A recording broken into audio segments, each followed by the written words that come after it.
श्रीमन नारायण। आप सबों को होलिकोत्सव की बहुत बहुत शुभकामनाएं। आज का यह वक्तव्य श्री राधा जी के चरित्र पर है। श्री राधा जी के व्यक्तित्व के विषय में, ऐतिहासिकता के विषय में, महात्म्य के विषय में कोई भी श्रद्धालु सनातन धर्मी अनभिज्ञ नहीं है। किंतु अधुना बहुत से नास्तिक मानसिकता से ग्रस्त लोग जो स्वयं को बहुत बड़ा शास्त्रज्ञ सिद्ध करना चाहते हैं, ऐसी बहुत सी संस्थाएं हैं, ऐसे बहुत से लोग हैं जो स्वयं को शास्त्रज्ञ दिखाना चाहते हैं, किंतु वास्तव में वे छद्म रूप से नास्तिक ही होते हैं। अंदर से नास्तिकता को धारण करने के कारण उनके हृदय में देवतत्व और शास्त्रों के प्रति श्रद्धा का अभाव होता है और अपने अज्ञान को ही तथ्य समझते हुए अन्य जनों के हृदय में भी भ्रम का बीजारोपण कर बैठते हैं। दीर्घकालीन यात्रा, उपवास आदि के कारण थोड़े हम क्लांत हैं, किंतु यह वक्तव्य बहुत लोगों ने अनुरोध किया था, इसीलिए हम दे रहे हैं। श्री राधा जी के विषय में श्रीमद् भागवत महापुराण में स्पष्ट उल्लेख न होना, महाभारत इत्यादि में स्पष्ट उल्लेख न होना, ऐसे भ्रमपूर्ण लेख और वक्तव्य को प्रसारित करने वाले लोगों के लिए सरल हो जाता है, एक सशक्त माध्यम बन जाता है, ताकि वे कह सकें कि राधा जी का नाम बाद में जोड़ दिया गया, जयदेव कवि इत्यादि के समय ये नाम जोड़ दिया गया। ऐसा भ्रम जो लोग फैलाते हैं वे प्रधानता से कहते हैं कि भागवत महापुराण, महाभारत जैसे ग्रंथों में इनका नाम वर्णित नहीं है। लेकिन श्रीमद् भागवत में भी महापुराणों की जो सूची दी गई है, अन्य जो ग्रंथों का वर्णन किया गया है, महाभारत में भी 18 पुराणों का नाम स्मरण किया गया है। चाणक्य इत्यादि ने भी अपने ग्रंथों में 18 पुराणों की चर्चा की है, जो कि जयदेव कवि इत्यादि से बहुत पहले के हुए हैं। तो ये समझना चाहिए कि श्रीमद् भागवत में यद्यपि स्पष्टतया प्रत्यक्ष रूप से राधा जी का नाम वर्णित नहीं है, किंतु वहाँ अन्य जिन पुराणों का लेखन वेदव्यास जी के द्वारा किया गया ऐसा वर्णन है, उन पुराणों के माध्यम से, अन्य ग्रंथों के माध्यम से राधा जी का चरित्र समझ लेना चाहिए, आनयन कर लेना चाहिए। अभी बहुत ही विवाद चल रहा है राधा जी के ऐतिहासिक व्यक्तित्व को लेकर आस्तिक एवं नास्तिक जनों के मध्य में। सबसे पहले श्रीमद् भागवत महापुराण में राधा जी का नाम स्पष्टतया वर्णित क्यों नहीं है, इसके संदर्भ में आचार्यगण कहते हैं कौशिकी संहिता के अनुसार। पहले तो स्कंद पुराण के वैष्णव खंड में जो श्रीमद् भागवत का महात्म्य वर्णित है, उसके अध्याय 4 में श्लोक 8 और 9 को देखें। भगवान वेदव्यास जी ने जो श्रीमद् भागवत का लेखन किया 18 सहस्र श्लोकबद्ध में, प्रारूप तो वो उसी प्रारूप में है। त्रिकालदर्शी भगवान वेदव्यास जी ने भविष्य में श्री सुखदेव जी और परीक्षित के मध्य जो संवाद जिस शैली में वर्णित होगा, उसको समझते हुए उसी शैली में पहले ही लिख दिया था। मित बुद्धियादि वृत्तीनां मनुष्याणां हिताय च परीक्षित शुक संवादो योसो व्यासेन कीर्तितः ग्रंथोष्टादश साहस्रो योसौ भागवताभिधः कलिग्राह गृहीतानां स एव परमाश्रय। अब सुखदेव जी के तात्विक स्वरूप के विषय में कल्प भेद से कुछ ग्रंथ कहते हैं, जैसे कुर्म पुराण आदि कहते हैं वे शिव जी के अवतार थे, और स्कंद पुराण आदि के आश्रय से वैष्णव खंड भागवत महात्म्य अध्याय 3 श्लोक 63 में कहते हैं नंदनंदन रूपस्तु श्री शुको भगवान ऋषि। कहीं कहीं नंदनंदन रूपोयम भी आया है, श्री शुको भगवान ऋषि। श्रीमद् भागवतम तुभ्यम श्रावयिष्यत्य संशय। उद्धव जी ने राजा परीक्षित को ये बताया है कि भविष्य में जो स्वयं श्री कृष्ण रूप, श्री कृष्ण जी के अंशीभूत जो सुखदेव जी हैं, उनके अंश से युक्त हैं, अंशभूत जो हैं सुखदेव जी, श्री कृष्ण के द्वारा जिनका अवतार, ज्ञानावतार, प्रेमावतार, अवधूतावतार धारण किया गया है, ऐसे सुखदेव जी तुम्हें भविष्य में श्रीमद् भागवत सुनाएंगे। श्रावयिष्यत्य संशय, इसमें कोई संशय नहीं है। अब कौशिकी संहिता के प्रमाण से गुरुजन कहते हैं श्री राधा नाम मात्रेण मूर्छा षाण्मासिकी भवेत् अतोनोच्चारितं स्पष्टं परीक्षित हृतकृं मुनि। अब श्री कृष्ण रूप होने से ब्रह्म भावावेश के कारण सुखदेव जी राधा शब्द का प्रत्यक्ष उच्चारण नहीं करते थे। यदि कर देते तो 6 मास के लिए वे समाधि की अवस्था में चले जाते, और राजा परीक्षित की अवस्था 7 दिनों तक ही शापवशात निश्चित कर दी गई थी, उनकी आयु को सीमित कर दिया गया था। तक्षक सप्तमे हनि दक्षति स्म कुलांगारम। तो राजा परीक्षित के लिए 7 दिनों का श्रृंगी मुनि ने शापगत जो काल मान निश्चित किया, आयु मान निश्चित किया, उसके कारण परीक्षित के हित का विचार करते हुए सुखदेव जी ने राधा ऐसे अक्षरद्वय का स्पष्ट उच्चारण नहीं किया। अब कुछ लोग कहते हैं कि श्लोक का तृतीय और चतुर्थ पाद चिंतनीय है, परीक्षित हृतकृन मुनि नोच्चारितम। यहाँ परीक्षित हृतकृन मुनिना स्पष्टम नोच्चारितम ऐसा प्रयोग नहीं कर रही के जो कहते हैं अतो नोच्चारितम स्पष्टम परीक्षित हृतकृन मुनि, इसमें प्रथमांत प्रयोग कैसे हो गया? तो हम कहेंगे कि अब तो आधावंत राधावंत इत्यादि पर भी लोग चर्चा कर रहे हैं और उसका अन्वय कबंधाह के साथ करके अपनी अन्वय सिद्धि कर ले रहे हैं, असिद्ध को भी सिद्ध कर देते हैं। तो अतोनोच्चारतं स्पष्टम यस्मात् स मुनि परीक्षित हृतकृत, इस प्रकार से यस्मात् स का अध्याहार करके भी शर्त की संगति ली जा सकती है। बहुधा परोक्ष अध्याहार आदि के माध्यम से भी पाठक के विवेक पर उसको छोड़ते हुए भी आचार्यों ने बहुत कुछ उपदिष्ट किया है। और श्लोक प्रयोग तो बहुत से ऐसे मिल जाते हैं शास्त्रों में जहां कुछ ऐसे अध्याहार की आवश्यकता पड़ जाती है। अब आगे स्पष्ट करते हैं कि क्या राधा जी का नाम भागवत में नहीं है तो हम मान लें कि उनका स्थान नहीं है? ऐसा नहीं। क्यों? क्योंकि यथा प्रियंगुपत्रेषु गूढ़ मारुण्य मिष्यते श्रीमद्भागवते शास्त्रे राधिका तत्वमिदृशम, चाहे एक पाठभेद और मिलता है, तथा भागवते शास्त्रे श्री राधा तत्वमिदृशम, ऐसा भी मिलता है। अर्थ वही है दोनों का। जिस प्रकार से मेहंदी का पत्ता जो है बाहर से देखने से हरा लगता है, उसकी लालिमा प्रत्यक्ष नहीं होती, स्पष्ट नहीं होती, लेकिन प्रयोग करने पर उसकी वह लालिमा प्रत्यक्ष हो जाती है। वैसे ही भगवान के चरित्र में जो श्रीमद् भागवत परक कथा है उसमें बाहर से राधा जी दिखती नहीं है, बाहर से केवल भगवान ही भगवान दिखते हैं, राधिका जी नहीं दिखती। लेकिन अंदर से उसका प्रयोग जब साधक जन भक्त जन करते हैं तो उस जैसे मेहंदी का पत्ता प्रयोग किए जाने पर अपनी लालिमा को प्रकट कर देता है, वैसे राधिका तत्व भी प्रकट हो जाते हैं।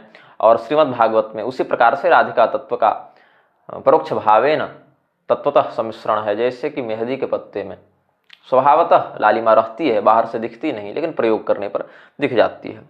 अब भागवत महापुराण क्या है? तेनेयं वांगमयी मूर्ति प्रत्यक्षा वर्तते हरे, श्रीमन्नारायण भगवान श्री कृष्ण चंद्र जी की वह वांगमयी मूर्ति है। और वैष्णव खंड जो स्कंद पुराण का है उसमें भी भगवती कालिंदी स्पष्ट करती हैं, आत्मा रामस्य कृष्णस्य ध्रुवमात्मास्ति राधिका। जो आत्माराम भगवान श्री कृष्ण है उनकी आत्मा तो राधिका जी ही हैं और वो आत्मस्वरूप राधिका जी में रमण करते हैं। तो भगवान की आत्मा राधिका जी और भगवान की वांगमयी मूर्ति श्रीमद् भागवत।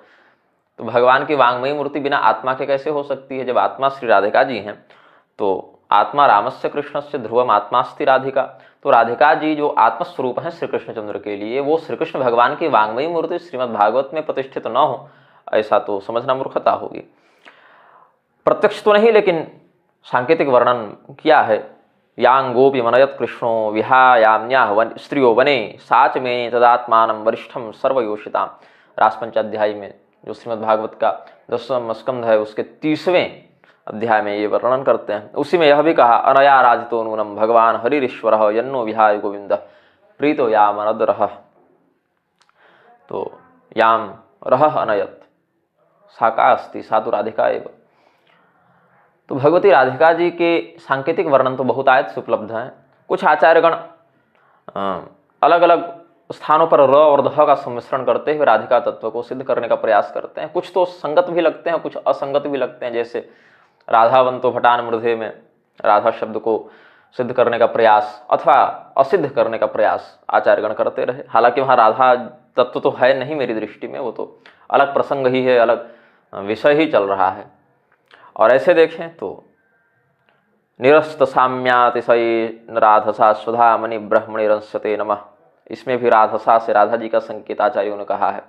फिर एवं पुरा धारणयात्म जोनि, तो पूरा और धारणया, तो पूरा का रा और धारणया का धा ऐसे जोड़कर भी कुछ लोग बताते हैं एवं पुरा धारणयात्म योनि कि भगवती राधिका के बिना तो सृष्टि का प्रवर्तन संभव नहीं, तो इसीलिए रा और धा पूरा धारणयात्म योनि ऐसे कह के। और अनया राधितो नूनम इत्यादि में भी लोग राधा जी का संस्मरण करते हैं। लेकिन ये सब प्रसंग बल अर्थ बल से अस्पष्टतया राधा जी का ही वर्णन करते हो ऐसा नहीं समझना चाहिए। भाववशात भक्तिवशात लोग दर्शन करते हैं, र और ध का सम्मिश्रण होने से राधिका जी का दर्शन करते हैं। देखने में तो जो भक्त है उसको कहीं भी र और ध दिख जाए तो राधा जी का स्मरण कर लेगा, और जो अभक्त है उसको वास्तव में अगर कहीं दिख जाए कोई ऐसा शब्द जिसका तात्पर्य अर्थ कुछ हो और हो, तो उसको अपना ही अर्थ संसिद्ध करके कुछ विकृति का भी भाव लगाना पड़े तो लगा लेता है। जैसे शतमदीना श्याम शरदः में मदीना दिख जाता है लोगों को, और प्रचोदयात अथवा च्यूत प्रवालपन साम्र कदम मनीपाह इत्यादि शब्दों में अश्लीलता दिख जाती है। अत्र चोदाहरम स्मृतिहासम पुरातनम में प्रेरणार्थ जो च्युत धातु का प्रयोग हुआ है, या च्यूत प्रवालपन साम्र कदम मनीपाह इत्यादि में आम्र या रसाल के संदर्भ में जो प्रयोग हुआ है वहां अश्लीलता दिख जाती है लोगों को।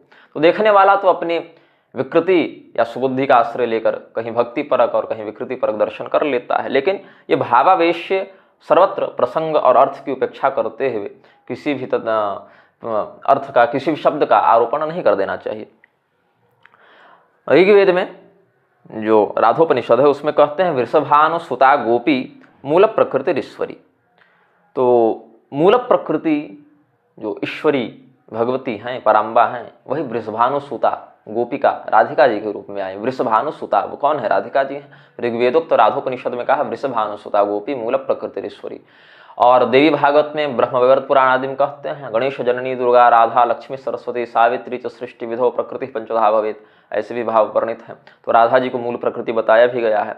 और वृषभानु सुता गोपी जो वेदों ने कहा, उसी में आप श्रीमद् भागवत की संगति लगाए। एक वचनांत जो है यांग गोपी मनयत कृष्णो विहायान्या स्त्रियों बने, तो यहाँ पर गोपी कौन है? जिनको भगवान विशेष प्रियतमा समझकर अन्य गोपियों के इतर अन्य एकांत स्थान में ले जाकर प्रेम किए।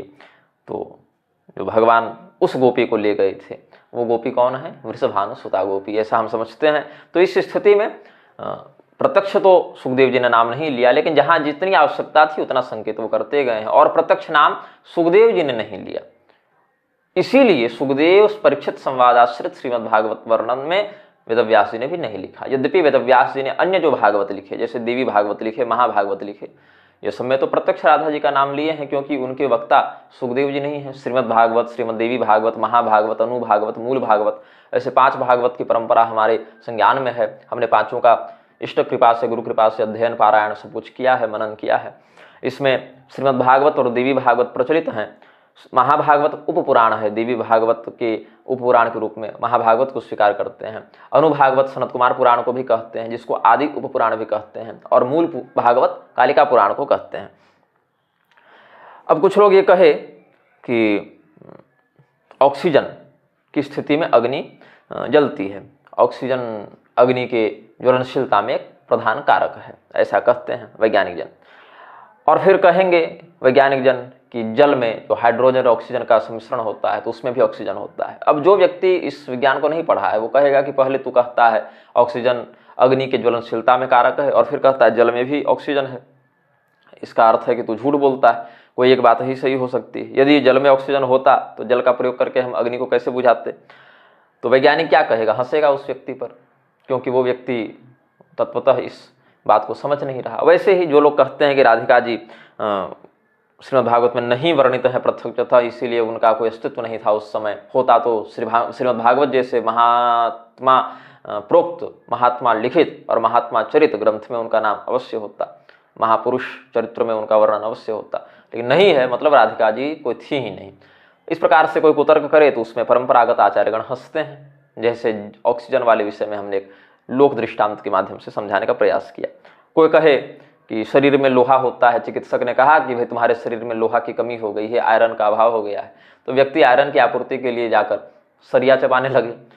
तो डॉक्टर फिर समझाएगा चिकित्सक की नहीं नहीं, पालक साग खाओ, पालक की भाजी खाओगे तो तुम्हारे शरीर में लौह तत्व की आपूर्ति हो जाएगी। फिर वो व्यक्ति जाकर चुंबक चिपकाने लगे पालक में और कहे कि देखो चुंबक चिपक नहीं रहा, तो पालक में लौह तत्व की सिद्धि कैसे संभव है? तो ऐसे करेंगे तो फिर वह चिकित्सक हंसेगा। तो हर बात को केवल ऊपरी दृष्टि से नहीं समझा जा सकता। ऐसे बाह्य जड़ तत्वों में जब इस प्रकार का व्यतिक्रम देखने को मिल सकता है तो शास्त्रीय विषयों में केवल बाहर बाहर से राधा जी का नाम जिसको न दिखे वो कह दे कि राधा जी हैं ही नहीं, ऐसा प्रलाप करने वाले व्यक्तियों पर तो आचार्यगण हंसते हैं और हंसना भी चाहिए। अब राधा जी हैं कौन? अब बहुत विस्तार से मैं ये वीडियो नहीं बना रहा हूँ, बहुत संक्षेप में मैं ये वक्तव्य अपना जारी कर रहा हूँ, क्योंकि बहुत लोग अनुरोध कर रहे थे तो हम सोचे कि इस पर वीडियो बना देते हैं। बहुत संक्षेपतः हम इस वक्तव्य को आगे कहते चलेंगे। हम बहुलाश्व महाराज और देवर्षि नारद के संवाद का आश्रय लेते हुए आपको इस घटना का वर्णन करते हैं। कुछ श्लोक हम बोलते जाएंगे और उन श्लोकों का संदर्भ बताते जाएंगे, उनका सामान्य अर्थ बताते जाएंगे। श्री बहुलाश्व उवाच वृषभानो रहो भाग्यम यस्य राधा सुता भवत् कलावत्या सुचंद्रेण किं कृतं पूर्वजन्मनि। श्री नारद उवाच नृगपुत्रो महाभाग सुचंद्रो नृपतिस्वरः चक्रवर्ती हरिरंशो बहुवातीव सुंदरः पितॄणां मानसे कन्यास्तिस्रो भुवन मनोहराः कलावती रत्नमाला मेनका नाम नामतः कलावतीं सुचंद्राय हरिरंशाय धीमते वैदेहाय रत्नमालां मेनकां च हिमाद्रये पारिबर्हेण विधिना स्वेच्छाभिः पितरौ ददुः सीताभूत रत्नमालायां मेनकायां च पार्वती द्वयोश्चरित्रं विदितं पुराणेषु महामते। बहुलाश्व राजा ने पूछा था देवर्षि नारद से कि वृषभानु जी का कितना सुंदर सौभाग्य था, कितना बड़ा सौभाग्य था कि राधिका जी उनकी बेटी के रूप में आई। कलावती और सुचंद्र ने पिछले जन्म में ऐसा क्या पुण्य किया था कि उनकी पुत्री के रूप में राधिका जी आई।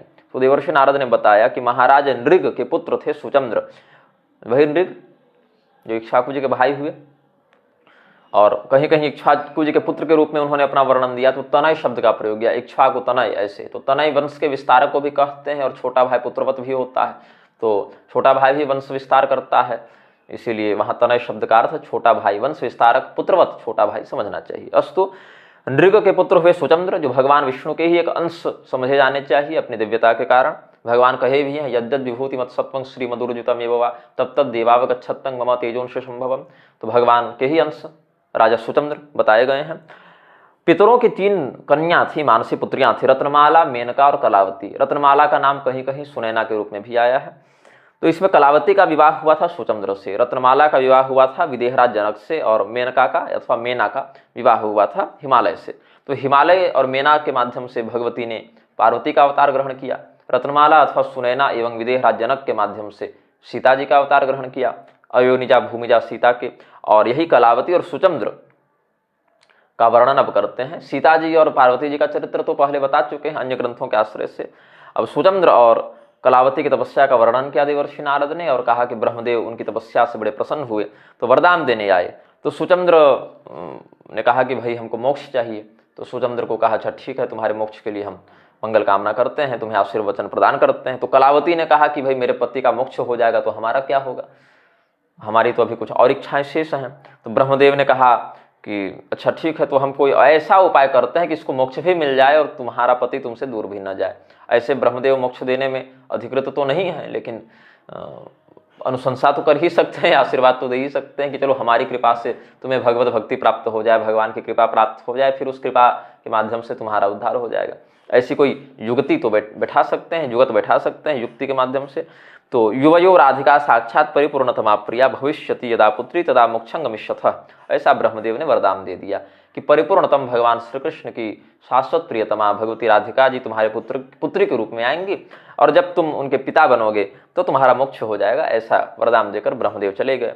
तो श्री नारद उवाच, ये हम गर्ग संहिता के गोलोक खंड अध्याय 8 से बता रहे हैं आपको।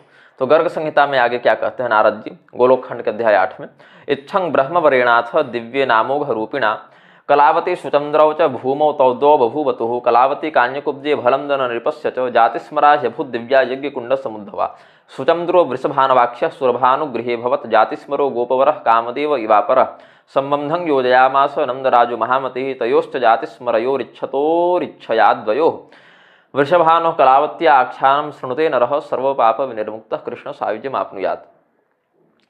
यही कलावती अगले जन्म में कानकुब्ज देश के राजा, कन्नौज देश के राजा भलंदन की पुत्री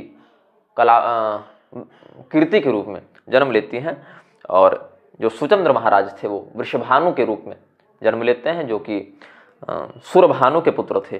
कलावती भी ऐसे कोई सामान्य कन्या नहीं थी जो गर्भ से जन्म ले कीर्ति के रूप में, वो भी अयोनिजा थी, यज्ञ कुंड से वो उत्पन्न हुई थी, और उनको अपने पूर्व जन्म की घटनाएं स्मरण थी। राजा सुचंद्र जो अभी सुरभानु के पुत्र वृषभानु के रूप में आए थे, उनको भी अपने पूर्व जन्म की घटनाएं स्मरण थी। बाद में दोनों का विवाह हुआ, चूंकि पूर्व जन्म की बातें जानते थे तो आपस में इनका विवाह हुआ, और नंदराय जी जो यशोदा जी के पति हुए नंद बाबा, उन्होंने देखा कि वृषभानु जी बहुत ही श्रेष्ठ व्यक्तित्व हैं, गणमान्य व्यक्ति हैं, तो उनसे मित्रता कर ली इन्होंने। अब शिव पुराण के रुद्र संहिता पार्वती खंड के अध्याय 2 में भी इन बातों का समर्थन मिलता है। विष्णोरंशस्य शैलस्य हिमाधारस्य कामिनी ज्येष्ठा भवतु तत्कन्या भविष्यत्येव पार्वती। धन्या प्रिया द्वितीया तु योगिनी जनकस्य च तस्याः कन्या महालक्ष्मीर्नाम्ना सीता भविष्यति। वृषभानुस्य वैश्यश्च कनिष्ठा च कलावती भविष्यति प्रिया राधा तत्सुता द्वापरां। ततः मेनका योगिनी पत्या पार्वत्याश्च वरेण च तेन देहेन कैलासं गमिष्यति परम पदम। धन्या च सीतया क्षीरध्वजो जनकवंशजः जीवन मुक्तो महायोगी वैकुंठम च गमिष्यति। कलावती वृषभानस्य कौतिकात् कन्यया सह जीवन मुक्ता च गोलोकम भविष्य गमिष्यति न संशय। आर्ष प्रयोगों में कुछ छंदोभंग देखने को मिलता है कहीं कहीं, अस्तु उसको स्वीकार करना चाहिए। कहते हैं विष्णु भगवान के ही अंशभूत हिमालय पर्वत की पत्नी के रूप में मेना जी नियुक्त की गई, उनकी ज्येष्ठ पुत्री के रूप में पार्वती का वर्णन है। कहीं कहीं ज्येष्ठ पुत्री के रूप में कल्पभेद से महाभागवत आदि में गंगा का भी वर्णन है, अस्तु। द्वितीया जो पुत्री थी, जो धन्या के नाम से अभी पिछले समय जिनका हमने रत्नमाला अथवा सुनैना के नाम से वर्णन किया, एक ही पात्र के कई कई नाम मिलते हैं, जैसे कहीं दाशरथी, कहीं राम, कहीं राघव, ऐसे कहीं काकुस्थ, ऐसे भगवान श्री रामचंद्र जी के भी कई नाम मिलते हैं। परशुराम जी के भी रेणुकानंदन, जामदग्नि, परशुराम, राम, ऐसे भी कई नाम मिलते हैं। बलराम जी के लिए भी राम, रोहिणेय, वासुदेव, संकर्षण, बल इत्यादि शब्द मिलते हैं। उसी प्रकार से एक ही पात्र के कई कई नाम। रावण के भी देख लीजिए, दशकंधर, दशग्रीव, दशानन, रावण, वैश्रवण इत्यादि नाम मिलते हैं। तो कहा कि जनक जी की पत्नी धन्या बनेगी, जिनका इतना सौभाग्य है कि सीता जी, महालक्ष्मी सीता ही उनकी पुत्री के रूप में आएंगी। और वृषभानु वैश्य की पत्नी बनेंगी, जो सबसे छोटी कन्या है पितरों की, कलावती, अगले जन्म में कीर्ति के रूप में आएंगी। द्वापर के अंत में राधा भगवती उनकी पुत्री के रूप में आएंगी, ऐसा कह दिया। और पार्वती जी के वरदान से, पार्वती जी की कृपा से मेना अपना शरीर पूर्ण करके कैलाश जाएंगी। सीता जी के पिता हुए क्षीरध्वज जनक, वो सीता जी की कृपा से वैकुंठ जाएंगे। और जो इधर वृषभानु और कीर्ति हैं, कलावती हैं, वो भगवती राधिका जी की कृपा से जीवन मुक्त होकर गोलोक जाएंगे। ऐसी बात हमने बता दी शिव पुराण के माध्यम से। अब राधा जी के जन्म का एक सुंदर वृत्तांत राधाष्टमी व्रत कथा के अंतर्गत भविष्य पुराण में द्रष्टव्य है। हमने ये सारे प्रमाण एक ही साथ लेख के रूप में भी अपने सोशल मीडिया इत्यादि पर डाले थे, और अब इस पर हम वक्तव्य भी वीडियो के रूप में आप लोगों को उपलब्ध करा ही दे रहे हैं।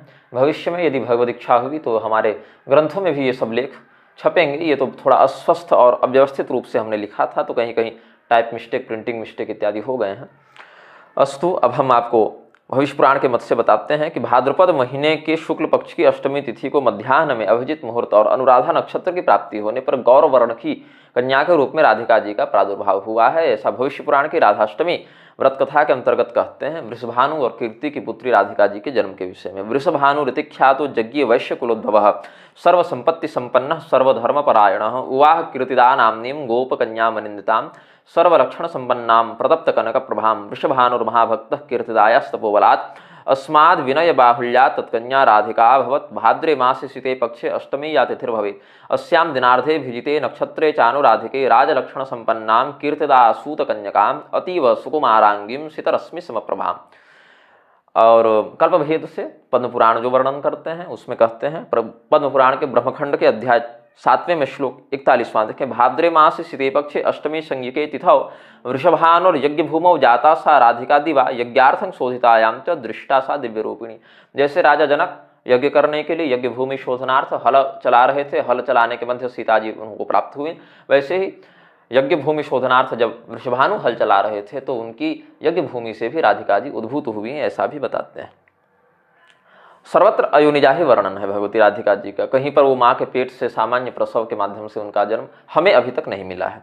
ब्रह्मवैवर्त पुराण के श्रीकृष्ण जन्मखंड के अध्याय 13 में देखिए, अयोनि संभवा देवी मूल प्रकृति ईश्वरी, जो हमने ऋग्वेद के राधिकोपनिषद से आपको बताया था, स्वयं वेद वर्णन करते हैं वृषभानु सुता गोपी मूल प्रकृति ईश्वरी। तो यहाँ क्या कहते हैं, माता के गर्भ में जो प्रसव का वायु भर गया था, वायु के निस्सरण को ही प्रसव मान लिया गया। जैसे गर्भवती का पेट थोड़ा बढ़ जाता है, उदर वृद्धि हो जाती है, तो भ्रूण के कारण होता है, बच्चे के कारण होता है, लेकिन वहाँ बच्चा नहीं था, वहाँ केवल वायु का ही बाहुल्य हो गया था। तो वायु के निस्सरण होने पर समझ लिया गया कि प्रसव हुआ है। और सामने एक सुंदर पद्म पर भगवती राधिका जी ने एक शिशु का विग्रह धारण किया है।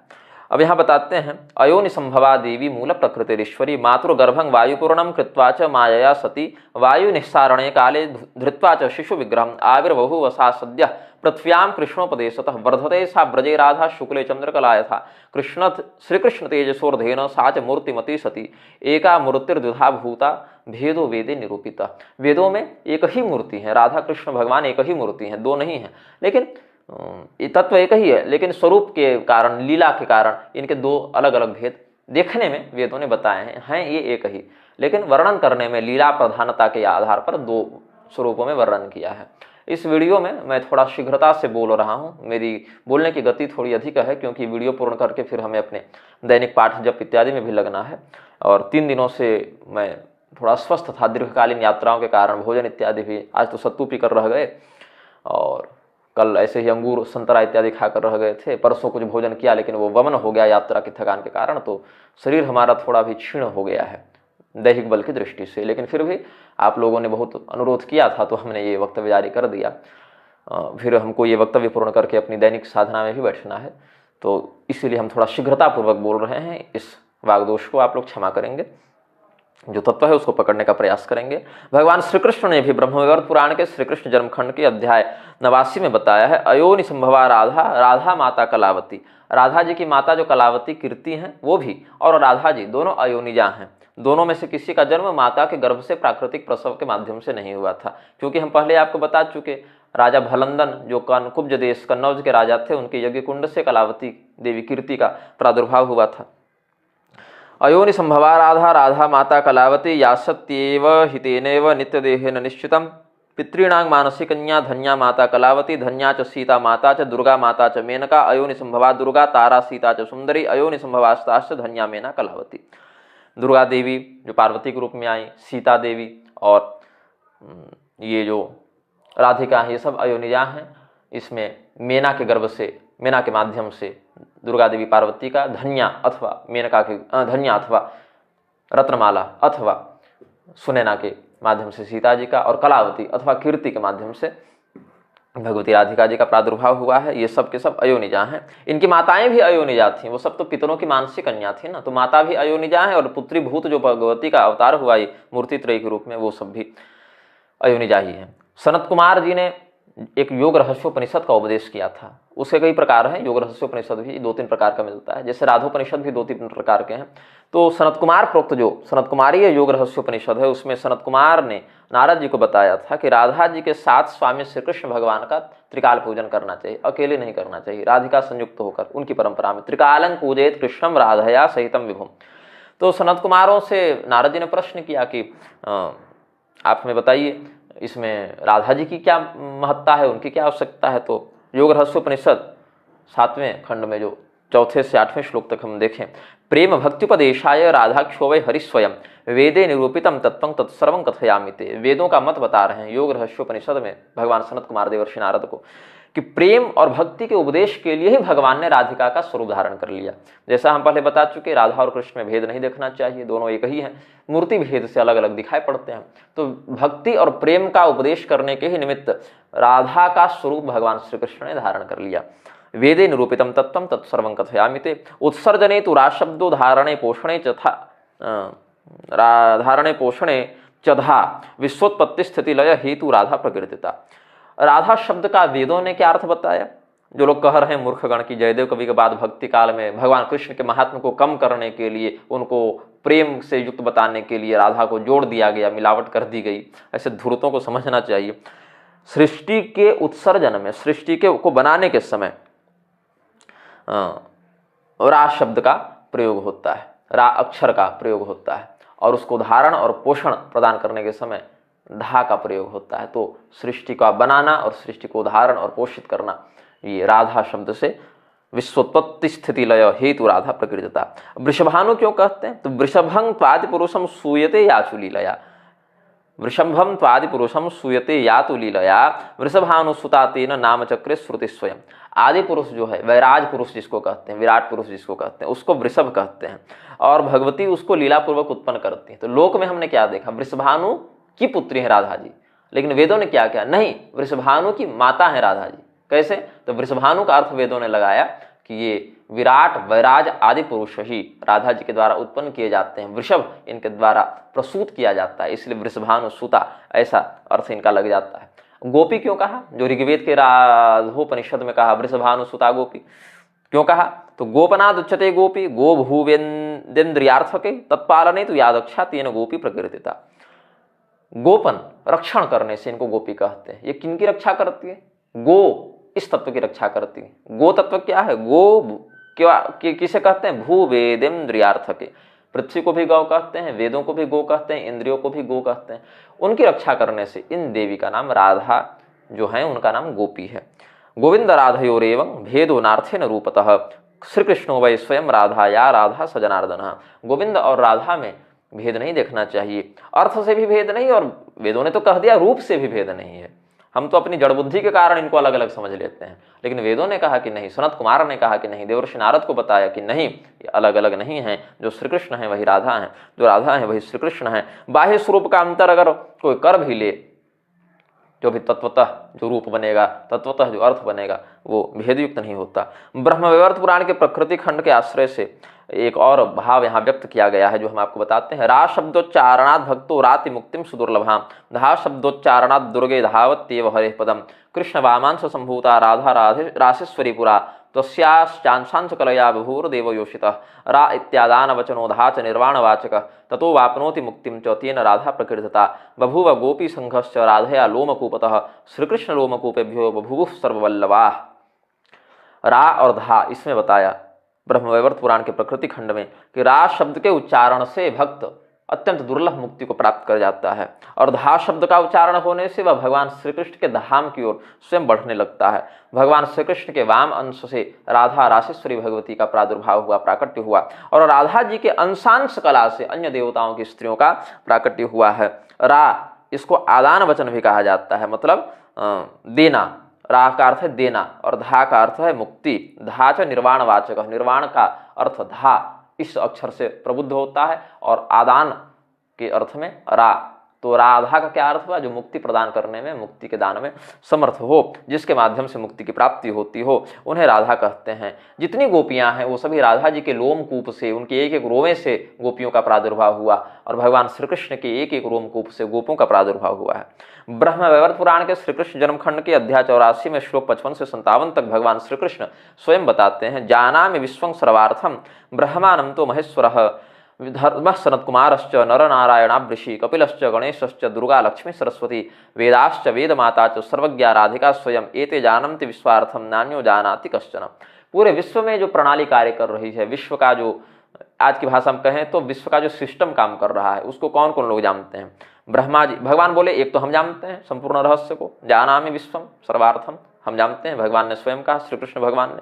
तो इस पूरे ब्रह्मांड का संपूर्ण रहस्य मैं जानता हूँ। ब्रह्मा जी जानते हैं, शेषनाग जानते हैं, भगवान महादेव जानते हैं, धर्मराज जानते हैं, सनत कुमार जानते हैं, नर नारायण ये ऋषि जानते हैं, कपिल देव जानते हैं, भगवान गणेश जानते हैं, भगवती दुर्गा जानती हैं, भगवती लक्ष्मी और भगवती सरस्वती जानती हैं, सभी वेद जानते हैं, वेद माता गायत्री जानती हैं, और सर्वज्ञ कल्प जो इतने ऋषि महर्षियों का जो परम आराध्य तत्व है वो भगवती राधिका, सर्वज्ञ राधिका भी जानती हैं। ये सब विश्व को संपूर्णता से जानते हैं, इसके अतिरिक्त और कोई नहीं जानते। फिर भगवान आगे कहते हैं, रासे संभूय रामासा दधार पुरुतो मम तेन राधा समाख्याता पुरा विधिभिः प्रपूजिता प्रहृष्टा प्रकृतिश्चास्यास्तेन प्रकृतिरीश्वरी शक्त्या स्यात् सर्वकार्येषु तेन शक्ति प्रकृतिता। रास मंडल में भगवती राधिका ने हमारा अधिग्रहण किया था, हमें पकड़ लिया था, धारण कर लिया था, अतः विद्वानों ने रास मंडल में धारण करने के कारण उनका नाम राधा है ऐसा वर्णित किया। और उनका स्वभाव नित्य प्रसन्नमय रहने का है। आनंद स्वरूपिणी राधिका जी हैं, शोक स्वरूपिणी नहीं। भगवान की विरह लीला में कहीं कहीं उन्होंने मधुपकितव बंधो मास प्रसांघ्रि सपत्न्या यहाँ से प्रारंभ करके अपिपद मधुपुर्याम आर्यपुत्रो धुनास्ते स्मरति स पितृगेहान सौम्य बंधुश्च गोपान, ये सब जो भगवती ने विरह का प्रदर्शन किया, यहाँ भी अंदर से आनंद स्वरूपिणी ही राधिका जी हैं, बाह्य लीलावशात वो शोक का प्रदर्शन कर रही हैं। जैसे भगवान श्री रामचंद्र जी आनंद चिन्मय होने के बाद भी सीता विरह का प्रदर्शन किए हैं, तो भगवती राधिका जी ने भी यहाँ पर ऐसा ही किया। तो भगवती नित्य प्रहृष्टा रहती हैं, प्रसन्ना रहती हैं, इसीलिए उनको प्रकृति कहते हैं। भगवती सबों पर शासन करने वाली हैं, उनका शील ही शासन करना है, इसीलिए ईश्वरी कहते हैं, और सभी कार्यों में समर्थ हैं, इसीलिए उन्हें शक्ति कहते हैं, ऐसा भगवान ने कहा। पद्म पुराण के पाताल खंड के अध्याय 81 में कहते हैं, गोपनाद उच्यते गोपी राधिका कृष्ण वल्लभा देवी कृष्ण वही प्रोक्ता राधिका परदेवता। सबों की रक्षा करने से श्री कृष्ण वल्लभा उस शक्ति का हम नाम राधा ऐसा बताते हैं, उनको गोपी कहा जाता है। भगवती राधिका जो है गोपनाद उच्यते गोपी, सबों की रक्षा करने के कारण गोपी कहलाती हैं। और ब्रह्मवैवर्त पुराण में श्री कृष्ण जन्म खंड के अंतर्गत सामवेदीय परंपरा के आश्रय से राधा शब्द का अर्थ ब्रह्मदेव को भगवान नारायण ने स्वयं बताया है। क्या कहते हैं, राधा शब्द से व्युत्पत्ति सामवेदे निरूपिता नारायण स्तामुवाच ब्रह्मांडम नाभि पंकजे। जो नाभि कमल में उत्पन्न ब्रह्मदेव हैं उनको सामवेद की परंपरा के आधार पर भगवान नारायण ने राधा शब्द का वर्णन किया है। राधा शब्द का गूढ़ार्थ बताया। बहुत गंभीर विषय है, मैं थोड़ा जल्दी जल्दी बोल रहा हूँ, मेरे पास समयाभाव बहुत अधिक है। और कल मैं ऐसे ही घूम रहा था तो क्या मैं देखता हूँ कि दो व्यक्ति पीछे से मुझे चिल्लाए कि निग्रहाचार्य जी, तो मैं पीछे मुड़कर देखा, आकर उन्होंने प्रणाम किया। फिर 4-5 व्यक्ति और आकर प्रणाम किए। हमने कहा भाई हम तो अभी ब्रह्मदंड भी अपना लेकर नहीं आए हैं, वो तो हमारे कक्ष में है, हमारा कोई शिष्य भी हमारे साथ नहीं, हम तो अकेले घूम रहे हैं, आप लोगों ने पहचाना कैसे? तो उन्होंने कहा सोशल मीडिया पर आपके वक्तव्यों को सुनते हैं। और उस समय फिर हमारी चर्चा हुई उनसे, तो हमने कहा राधा तत्व पर एक वक्तव्य जारी करना है, तो फिर वही वक्तव्य आज हम जारी कर रहे हैं। समयाभाव तो बहुत है लेकिन संक्षेप में सब बताते जाते हैं, ध्यान से सुनिएगा, न समझ में आए तो दोबारा सुन लीजिएगा। ब्रह्मवैवर्त पुराण के श्री कृष्ण जन्म खंड में अध्याय 13 है, वहां पर कहते हैं भगवान नारायण स्वयं ब्रह्मदेव को बताते हैं सामवेद की परंपरा के अनुसार, रेफो ही कोटि जन्माघम कर्म भोगम शुभाशुभम आकारो गर्भवासम च मृत्युम च रोगमुत्सृजेत धकारम आयुषो हानि माकारो भवबंधनम श्रवण स्मरणोक्तिभ्यः प्रणश्यति न संशयः रेफो ही निश्चलांग भक्तिं दास्यं कृष्ण पदाम्बुजे सर्वेप्सितं सदानंदं सर्वसिद्धौघमीश्वरं धकार सहवासं च तत्तुल्यकालमेव च ददाति सार्ष्णिं सारूप्यं तत्त्वज्ञानं हरे स्वयं आकारस्तेजसो राशिं दान शक्तिं हरौ यथा योग शक्तिं योगमतिं सर्वकाल हरिस्मृतिं। रकार जो राधा में है, रकार र लगा हुआ है, उसका क्या अर्थ है? करोड़ों जन्मों के पाप समूह को, शुभाशुभ कर्म भोग को, प्रारब्ध को र कहते हैं। अब र के बाद आ लगा हुआ है, तो र के बाद आ है। आकार किसको कहते हैं? उन्हीं कर्म प्रारब्ध से जो हमें गर्भवास मिला और गर्भवास के बाद जन्म होगा, जन्म के बाद मृत्यु होगी, इन सबों को आकार से व्यक्त करते हैं। फिर ध है, तो धकार किसको कहते हैं? आयु की हानि होती है, उसको धकार कहते हैं। जन्म के बाद आप नित्य निरंतर अपनी आयु को क्षीण करते जा रहे हैं, उसको धकार कहते हैं। और ध में भी आ लगा हुआ है, इस आकार का अर्थ है संसार रूपी बंधन। तो राधा हमारे पूर्व काल के जितने कर्म भोग हैं, कर्म भोग के माध्यम से जो गर्भवास हुआ, गर्भवास के बाद जन्म हुआ, जन्म के बाद आयु हानि हुई, आयु हानि के बाद मृत्यु हुई और कर्म बंधन के कारण फिर से हमें जन्म लेना पड़ा, ये जो जन्म संस्कृति मरण चक्र है, इसके कारण जो हम फंसे हुए हैं, तो राधा का उच्चारण करने मात्र से ये सब नष्ट होते हैं। श्रवण स्मरणोक्तिभ्यः प्रणश्यति न संशयः, ऐसा भगवान ने कहा। अब नवीन अर्थ और बताते हैं। ये सब जो विकृत अर्थ हुए, र का अर्थ जो हुआ, ये सब अशुभ अर्थ हो गए। अब राधा राधा करते रहेंगे तो ये सभी के सभी अशुभ तत्व नष्ट होंगे और भगवती राधा का नवीन अर्थ इसी अक्षरों से प्रकट हो जाएगा। उसमें क्या कहते हैं? फिर रकार से भगवान श्री कृष्ण जी के चरणों में निश्चल भक्ति और शरणागति की प्राप्ति हो जाती है, सेवा भाव का उदय हो जाता है और सभी प्रकार के आनंद और सिद्धियों का समूह द्योतित होने लगता है। आकार से, जो र में आकार लगा हुआ है, र से भगवान श्री कृष्ण के चरणों में प्रेम, आकार से संपूर्ण प्रकार की सिद्धियों की प्राप्ति, संपूर्ण प्रकार के आनंद की प्राप्ति, धकार से भगवान श्री कृष्ण का नित्य साहचर्य प्राप्त होता है और उसमें आकार जो है उससे भगवान के ही समान सारूप्यता, भगवान के ही समान सायुज्यता की प्राप्ति हो जाती है, उनके समान तेजस्विता और दान शक्ति का बोध हो जाता है और योग बल की प्राप्ति होने पर ऐसा साधक राधा नाम स्मरण मात्र से श्री कृष्ण तुल्य हो जाता है, श्री कृष्णवत हो जाता है। अब कहा श्री कृष्ण कौन है? तो गर्ग संहिता के गोलोक खंड के अध्याय 15 में बताते हैं, ककारः कमलाकांत ऋकारो राम इत्यपि षकारः षड्गुणपतिः श्वेत द्वीप निवासकृत विसर्गौ च सदा तथा ह्येतौ नहीं णकारो नारसिंहो य मकारो ह्यक्षरो निभुक विसर्गौ च तथा हेतो नर नारायणा वृषि संप्रलीनाश्च षट्पूर्णा यस्मिन् शुद्धे महात्मनि परिपूर्णतमे साक्षात तेन कृष्ण प्रकृतिता। कृष्ण शब्द में कृष्ण जो हम कहते हैं उसमें क्या कहते हैं? क है। क का अर्थ है कमलापति, लक्ष्मी देवी का स्वामी जो नारायण तत्व है, वो क से अब लक्षित होता है। क में अ लगा हुआ है तो अ का अर्थ है, क में री लगा हुआ है, क्षमा करेंगे, क्री है ना, तो क में री ऋकार लगा हुआ है, स्वर लगा हुआ है, तो री का अर्थ है सबों को अपने चित्त में रमण करने वाला राम तत्व। तो क का अर्थ है कमलापति नारायण, ऋकार जो उसमें लगा है उसका अर्थ है श्री रामचंद्र। फिर श है, मूर्धन्य श आधा है, वो तो मूर्धन्य श का अर्थ है श्वेत द्वीप में निवास करने वाले, बल तेज ऐश्वर्य इत्यादि से युक्त जो भगवान शब्द जिनके लिए लगता है, ऐसे षड्गुणपति षडैश्वर्यपति भगवान श्वेत द्वीप के अधिपति विष्णु। फिर उसमें नकार है, नकार का अर्थ है सभी नरसंज्ञक जीवों में जो सिंह के समान लक्षित होता है वो नृसिंह तत्व उससे लक्षित होता है। उसमें फिर अकार लगा हुआ है, अकार का अर्थ है कभी नष्ट नहीं होने वाला अक्षर पुरुष, ओमित्य का अक्षर ब्रह्म, जो सर्वयज्ञ अहम ही सर्वयज्ञानां भोक्ता च प्रभुरेव च, तो सभी प्रकार की यज्ञ का जो परम उपभोक्ता है ऐसा अक्षर तत्व, ये कृष्ण शब्द से लक्षित हुआ। अब कृष्ण शब्द में जो विसर्ग लगा है कृष्ण बन जाता है, तो विसर्ग में दो बिंदु रहते हैं, वही नर और नारायण है, ऐसा समझना चाहिए। और नर जीवात्मा के परिचायक हैं, नारायण परमात्मा के परिचायक हैं, ये पुरुष है वो पुरुषोत्तम है, ऐसे भगवान श्री कृष्ण ही आत्म तत्व परमात्मा तत्व में विद्यमान है। ये कृष्ण का अर्थ हो गया, जिसमें ये सभी 6 अर्थ 6 शक्तियां 6 स्वरूप प्रतिष्ठित हो उन्हें कृष्ण कहा जाता है, कृष्ण कहा जाता है। एक और अर्थ श्रीधराचार्य जी ने व्यक्त किया है, कृषि भूवाचक शब्दोणश्च निवृत्तिवाचक कृष्ण तद्भाव योगाच कृष्णो भवति सात्वतः, जगत पृथ्वी को कृषि कहते हैं और नकार का अर्थ है उसका मोचन करना, उससे निवारण करके मुक्त कर देना जीव को, निवृत्तिवाचक नकार होता है। तो जो इस संसार में फंसे जीव को इस संसार से निकालकर मुक्त कर दे उसको कृष्ण कहते हैं, ऐसा भी वर्णन है। ब्रह्म कर्षणात् कृष्ण भी कहा, सभी जीवों को अपनी ओर आकर्षित करने से भी भगवान का नाम कृष्ण है। और राधा शब्द का उच्चारण करने से जीव कृष्णवत हो जाता है, कृष्ण सायुज्यमय हो जाता है। अब भगवान श्री कृष्णचंद्र जी के ही वचनों को हम प्रमाण मानकर अगर बात करें आगे के संदर्भ में, तो भगवान श्री कृष्ण स्वयं क्या कहते हैं उनकी बात माने आप। जगन माता च प्रकृति पुरुषस्य जगत पिता, ब्रह्मवैवर्त पुराण के श्री कृष्ण जन्मखंड में भगवान श्री कृष्ण ही ये रहस्य बताते हैं। प्रकृति इस पूरे विश्व की माता है और पुरुष इस पूरे विश्व का पिता है।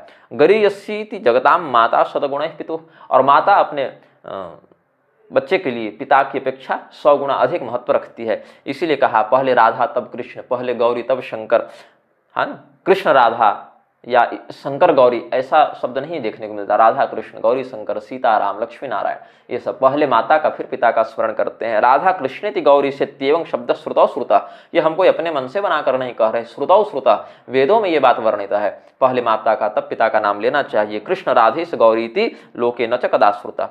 फिर आगे स्पष्ट किया, आदौ पुरुषमुच्चार्य पश्चात प्रकृति मुच्चरेत सभवेन मातृगामी च वेदाति कर्मणे मुने। वेदों की इस मर्यादा का अतिक्रमण करने वाला व्यक्ति जो पहले पिता का और बाद में माँ का नाम लेता है उसको मातृगमन का, माता से रमण करने का पाप लगता है। वेद की मर्यादा का अतिक्रमण न करते हुए पहले माता का फिर पिता का नाम लेना चाहिए, पहले पिता का और बाद में माता का नाम ले तो मातृगमन का पाप लगता है। सम्मोहन तंत्र के अंतर्गत भगवान शिव कहते हैं, गौर तेजो विनायस्तु श्याम तेजस समर्चयेत जपेत वाध्यायते वापि सभवेत पातकी शिवे।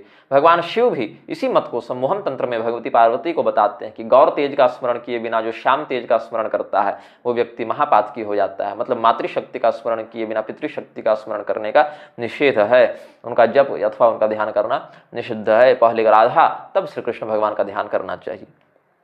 स्कंद पुराण के वैष्णव खंड में भी कहते हैं, आत्मा तु राधिका तस्य तयैव रमणादसव आत्मा रामतया प्राज्ञ प्रोच्यते गूढ़ वेद भी। जो व्यक्ति गूढ़ रहस्यों को जानता है, जो गूढ़ शास्त्रविद्ता है, ऐसा व्यक्ति क्या कहता है, भगवान श्री कृष्ण की आत्मा है राधिका जी, और आत्मा राम भगवान को जब हम कहते हैं तो राधिका रमण ऐसा ही अर्थ प्रदर्शित हो जाता है। इसीलिए उन्हें राधिका रमण होने से हमने आत्मा राम भी कहा है। ब्रह्मवैवर्त पुराण के प्रकृति खंड के अध्याय 49 के श्लोक 60 में कहते हैं, आदव राधांग समुच्चार्य पश्चात कृष्णं वदेत बुधः व्यतिक्रमे ब्रह्म हत्याम लभते नात्र संशयः। पहले राधा शब्द का उच्चारण करे, बाद में व्यक्ति कृष्ण शब्द का उच्चारण करे। यदि पहले कृष्ण शब्द का और बाद में राधा शब्द का उच्चारण करेगा, अब कोई व्यक्ति अनजान से कर दे तो उसमें भगवान तो क्षमा करते हैं, लेकिन इन रहस्य को जानकर भी कोई व्यक्ति यदि राधिका भगवती के प्रति द्वेष बुद्धि रखकर भगवान की आराधना करना चाहे कि नहीं हम राधा को मानते नहीं, केवल कृष्ण कृष्ण करेंगे, तब तो महापातक की वो बनेगा ही। अब किसी को ये शास्त्रीय रहस्य पता ही न हो, ऐसी स्थिति में कभी राधा कह दे कभी कृष्ण कह दे, द्वेष तो नहीं रखेगा ना मन में। तो भगवान कृष्ण का आराधना वो बिना राधिका के प्रति द्वेष रखे कर रहा है, तो भगवान कृष्ण जो है वही राधिका है, तो ऐसे में हम समझते हैं उसको दोष नहीं लगेगा। लेकिन जिसको ये सारे रहस्य पता हैं, ऐसा व्यक्ति इन सारे रहस्यों को जानकर द्वेष बुद्धि के कारण अगर राधिका जी की अवहेलना करके भगवान कृष्ण का नाम स्मरण करे, तब तो दिक्कत है। पहले राधा और तब कृष्ण शब्द का उच्चारण करना चाहिए। यदि इसमें व्यतिक्रम हो जाए, पहले कृष्ण और बाद में राधा का नाम ले, तब तो उसे बहुत पाप लगेगा, ब्रह्म हत्या का पाप लगेगा। ऐसा भगवान शक्ति से युक्त शक्तिमान की सार्थकता है, ये सिद्ध करने के लिए कह दिया। अब कथा विस्तार के भय से हम पूरा वृत्तांत तो नहीं बता रहे आपको, प्रसंग विस्तार के भय से। देवी भागवत में राधिका जी का चरित्र बहुत विस्तार से वर्णित है। जो लोग कहते हैं भागवत में राधिका जी नहीं, वो उनको समझना चाहिए कि भागवत केवल श्रीमद् भागवत नहीं, देवी भागवत भी भागवत है। और कुछ लोग ऐसे हैं जो कहीं र और कहीं ध दिख जाए तो वहीं बैठ जाते हैं राधा शब्द को सिद्ध करने के लिए, और कुछ लोग ऐसे हैं जो श्रीमद् भागवत में राधा है ही नहीं कह के राधा जी के अस्तित्व से ही मना कर देते हैं। दोनों को हम तत्व दृष्टि से, शास्त्र ज्ञान से रहित ही समझते हैं। कहीं र और ध दिख जाए तो राधा भी सिद्ध नहीं कर देना चाहिए, और राधा जी न दिखे तो यह भी न कहना चाहिए कि राधा है ही नहीं, क्योंकि जो वासुदेव रहस्यांतर्गत राधिका तंत्र है उसके 18वें पटल में कहते हैं एतद्धि पद्मिनी तंत्रम श्रीमद्भागवतम स्मृतम। पद्मिनी तंत्र की भी श्रीमद्भागवत संज्ञा है। येषु च शास्त्रेषु गायत्री वर्तते प्रिये पंच विष्णु रूपाख्यानम यत्र तंत्रेषु दृश्यते पद्मिन्यास्य गुणाख्यानम तद्धि भागवतम स्मृतम। हम पहले मंच से कहते थे, भगवद इच्छा से कहते थे 5 भागवत हैं, 5 भागवत हैं, 5 भागवत हैं, लेकिन बहुत से वैष्णवों ने मेरा मजाक उड़ाया, बहुत से शाक्तों ने मेरा उपहास किया, बहुत से शैवों ने हमारा उपहास किया। अंत में हम भगवती पद्मिनी की आराधना किए बहुत समय तक। पद्मिनी देवी की कृपा से ही हमको श्री सूक्त की वृत्ति प्राप्त हुई, पंच वृत्ति प्राप्त हुई थी, जिसको हमने बाद में लिखा भी था। पद्मिनी देवी के ही तंत्र का हमने आश्रय लेकर ये प्रमाण प्रस्तुत किया। एतद्धि, ये पद्मिनी तंत्र तो हमने बाद में पढ़ा था। ये बात तो जो पंच भागवत की बात है वो तो हम 2018 से कहते आ रहे हैं। पद्मिनी तंत्र तो हमने पढ़ा, राधा तंत्र हमने पढ़ा 2022 में, उससे पहले हमने पढ़ा नहीं था। लेकिन जो तत्व शास्त्र में वर्णित है वो देवी देवता पहले ही बता देते हैं कि देखो भैया ऐसी बात है। जैसे हमने सौर महावाक्य का अध्ययन नहीं किया था, लेकिन पता था, बाद में महावाक्योपनिषद में मिला, तो देवता पहले बहुत कुछ बता देते हैं अपनी कृपा से, बाद में पढ़ने को मिलता अच्छा ये बात तो इस ग्रंथ से भगवान बताए थे। तो ये भगवान वासुदेव रहस्यांतर्गत पद्मिनी तंत्र, राधा तंत्र भी उसको कहते हैं, उसमें कहते हैं कि पंच विष्णु रूपाख्यान, भगवान विष्णु के 5 उपाख्यान हैं, और पद्मिनी भगवती को राधा भगवती भी कहते हैं। उनसे युक्त जो सद्धर्म शास्त्र है उनको भागवत कहते हैं। तो एतद्धि पद्मिनी तंत्रम श्रीमद् भागवतम स्मृतम, ऐसा भी वर्णन है। श्रीमद् भागवत, देवी भागवत, महाभागवत, अनुभागवत और मूल भागवत, ये 5 हैं। तो इसमें पुराण क्रम से देखें तो श्रीमद् भागवत और देवी भागवत को महापुराण कहते हैं। लेकिन कृष्ण यजुर्वेद और शुक्ल यजुर्वेद दोनों अलग अलग होने पर भी एक ही यजुर्वेद के अंग माने गए। वैसे श्रीमद् भागवत और देवी भागवत बाहर से अलग अलग दिखने पर भी एक ही भागवत शास्त्र के, महापुराण के स्वरूप माने जाने चाहिए। महाभागवत को देवी पुराण भी कहते हैं, कहीं कहीं 4500 श्लोक है उसमें, 81 अध्याय का है। और परमाक्षर पुराण भी कहते हैं उसको। कामाख्या के जंगलों में हमने उसी की आराधना करके, महाभागवत का पारायण करके ही परमाक्षर सूत्र प्राप्त किया था, जिस पर हमने बाद में सूत्र विस्तार भाष्य का प्रणयन भी किया। अनुभागवत सनत कुमार पुराण को कहते हैं, जिसमें भगवान श्री कृष्ण की बाल लीला का विशेष वर्णन है। और कालिका पुराण को हेमाद्री इत्यादि ने मूल भागवत की संज्ञा दी है। तो कहा कि जिसमें राधा जी का वर्णन हो उसको श्रीमद् भागवत कहना चाहिए। राधा तंत्र के इसी 18वें पटल में कात्यायनी देवी ने कृष्ण कामिनियों को, जो कहती थी ना, कात्यायनी महामाय महायोगिनी अधीश्वरी नंद गोपस्वतम देवी पतिंग में कुरुते नमः, जो गोपी वस्त्रापहरण प्रकरण में उपदिष्ट है ये श्लोक मंत्र, उसमें कात्यायनी भगवती ने कहा माँ भयं कुरुषे पुत्री कृष्णम प्राप्स्यसि सांप्रतम। अब कात्यायनी देवी का व्रत पूर्ण होने पर भगवती ने वरदान दिया, ऐसा श्रीमद् भागवत में तो नहीं कहा, लेकिन कहा एतद्धि पद्मिनी तंत्रम श्रीमद् भागवतम स्मृतम। पद्मिनी तंत्र को भी श्रीमद् भागवत ही कहा जाता है, वासुदेव रहस्य के प्रमाण से हमने बताया। तो वहां पर यह कथा आगे विस्तार से भगवान वर्णन करते हैं। कात्यायनी देवी ने कहा माँ भयं कुरुषे पुत्री कृष्णं प्राप्स्यसि सांप्रतम, भगवान कृष्ण तुम्हें पति रूप में प्राप्त होंगे, ऐसा वरदान दिया। फिर आगे चलकर कहा संस्थिता पद्मिनी राधा यावत कृष्ण समागमः अन्याभिर गोपकन्याभिर वर्धमाना गृहे गृहे। तो भगवान के रासमंडल में संयोजित होने की इच्छा से गोपियां राधिका भगवती के, पद्मिनी भगवती के नेतृत्व में प्रतीक्षारत होकर अपने अपने घरों में वृद्धि को प्राप्त होने लगी। वासुदेव रहस्य के राधा तंत्र के 29वें पटल में भी यह रहस्य बताया। कृष्ण और कालिका में अभेद, कोई भेद नहीं, गोपाल कालिका में अभेद है, ऐसा बताया। कृष्णस्तु कालिका साक्षात राधा प्रकृति पद्मिनी, हे कृष्ण राधे गोविंद इदम उच्चार्य यत्नतः। आगे फिर महाभागवत उपपुराण के अध्याय 53वें में श्लोक 15 में भी कहते हैं कदाचित राधिका शंभुश्चारूपं च मुखाम्बुजः कृष्ण भूत्वा स्वयं गौरी चक्रे विहरणं मुने। मुंडमाला तंत्र में भी 7वें पटल के श्लोक 74वें में भगवती कहती हैं गोलोके चैव राधा हम वैकुंठे कमलात्मिका ब्रह्मलोके च सावित्री भारती वाक् स्वरूपिणी। अलग अलग लोकों में कहीं राधा, कहीं सावित्री, कहीं लक्ष्मी, कहीं सरस्वती के रूप में हम रहते हैं, ऐसा कहा। नारद पुराण के उत्तरार्ध के अध्याय 59वें में भी कहा कृष्णो वा मूल प्रकृति शिवो वा राधिका स्वयं। जो भगवती पार्वती और भगवान शिव हैं वही तो कृष्ण और राधा हैं। भगवती कृष्ण बन जाती हैं, भगवान शिव ही राधा बन जाते हैं, ऐसा कह दिया। एवं वा विथुनं वापि न के नापि निश्चितम। इसलिए यह नहीं कह सकते यही पुरुष है और यही प्रकृति है, कभी बार पुरुष भी प्रकृति बन जाते हैं और कई बार प्रकृति भी पुरुष का उदाहरण कर लेती है, इसीलिए तत्वतः भी इनमें आचार्यों ने अभेद बताया। नारद पुराण की एक गुप्त कथा हम बताते हैं। सप्तद्वीपवती पृथ्वी के लिए सप्त समुद्रों की भी रचना ब्रह्मदेव ने की थी। प्रियव्रत इत्यादि के समय वो सब विशेष प्रकट हुए। तो सातों समुद्र एक बार भगवती राधिका के पास शैशवावस्था में दुग्धपान की इच्छा से जा रहे थे। ये भगवती राधिका के ही पुत्र हैं, तो माँ के पास दुग्धपान की स्तनपान की इच्छा से जा रहे थे। उसमें राधा कृष्ण अंदर प्रणय स्थिति में थे, तो द्वारपालों ने बाहर ही रोक दिया इन बालकों को। उनमें सबसे छोटा जो समुद्र था, जो जम्बूद्वीप का अधिष्ठाता समुद्र है, वो समुद्र बड़े सबसे छोटा है, तो वो जबरदस्ती हठपूर्वक बाल हठ के कारण अंदर प्रवेश कर गया।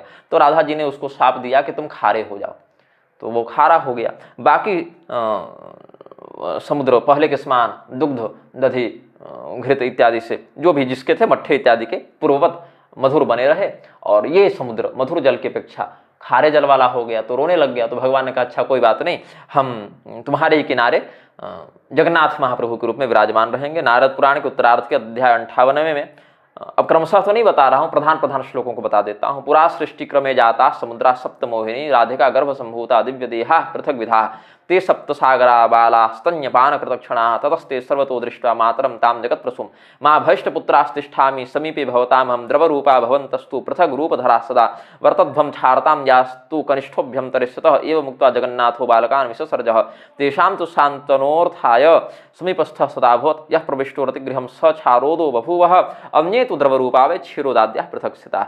ऐसे कह के हमने इस प्रसंग का सांकेतिक प्रमाण उपलब्ध किया है। विशेष जिनके पास समय हो, जिनके पास धैर्य हो, वो बताए गए ग्रंथ में नारद पुराण के उत्तरार्थ में ये सब प्रसंग विस्तार से पढ़ सकते हैं। शिव पुराण में देवी भागवत इत्यादि में राधिका भगवती के द्वारा सुदामा नामक एक गोप को शंखचूड़ नामक राक्षस योनि में जाने का शाप मिला था, और उन्होंने बदले में राधिका जी को शाप दिया था कि आपका श्री कृष्ण अवतार में भगवान श्री कृष्ण से प्रत्यक्ष मिलन नहीं होगा, श्री कृष्ण वियोग प्राप्त होगा। इसलिए संसार की दृष्टि से भगवान श्री कृष्ण का राधिका जी से विवाह नहीं हुआ। यद्यपि भांडिर वट के सामने भगवान ब्रह्मदेव ने उनका सांकेतिक विवाह पहले ही करा दिया था।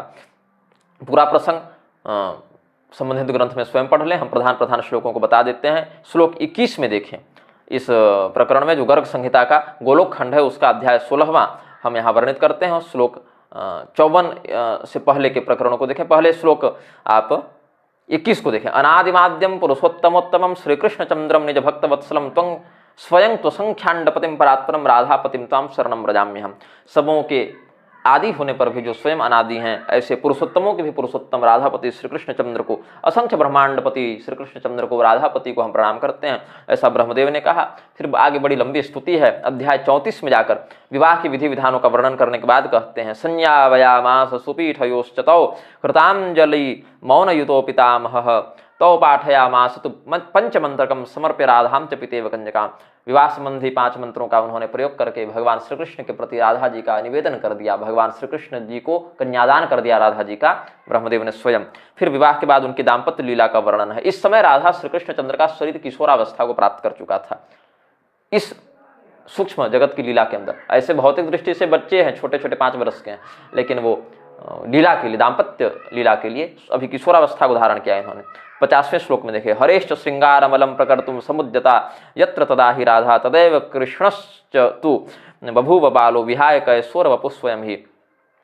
जब हरि की श्रृंगार लीला पूर्ण हुई, राधिका जी ने विश्राम का विचार किया, तो भगवान अपने किशोर स्वरूप को छोड़कर फिर से तदैव कृष्णस्तु बभूव बालो, फिर वो छोटे बालक के रूप में परिणत हो गए और भूमि में बच्चों के समान लौटने लगे। इसका भी वर्णन है। तो राधा जी विलाप करने लगी, व्यथित हो गई, और सुदामा गोप के शाप का स्मरण करके उनको गोद में उठाकर यशोदा जी के घर में, अब तो जंगल में भांडिर वट में विवाह हुआ था इनका, दाम्पत्य लीला हुई थी, तो वहां से गोद में उठाकर भगवान को यशोदा जी के घर में ले गई। और यशोदा जी को जब यह ज्ञात हुआ कि हमारा बच्चा जंगल में खो गया था और राधा इनको गोद में उठाकर लाई है, तो प्रसन्न होकर बोली।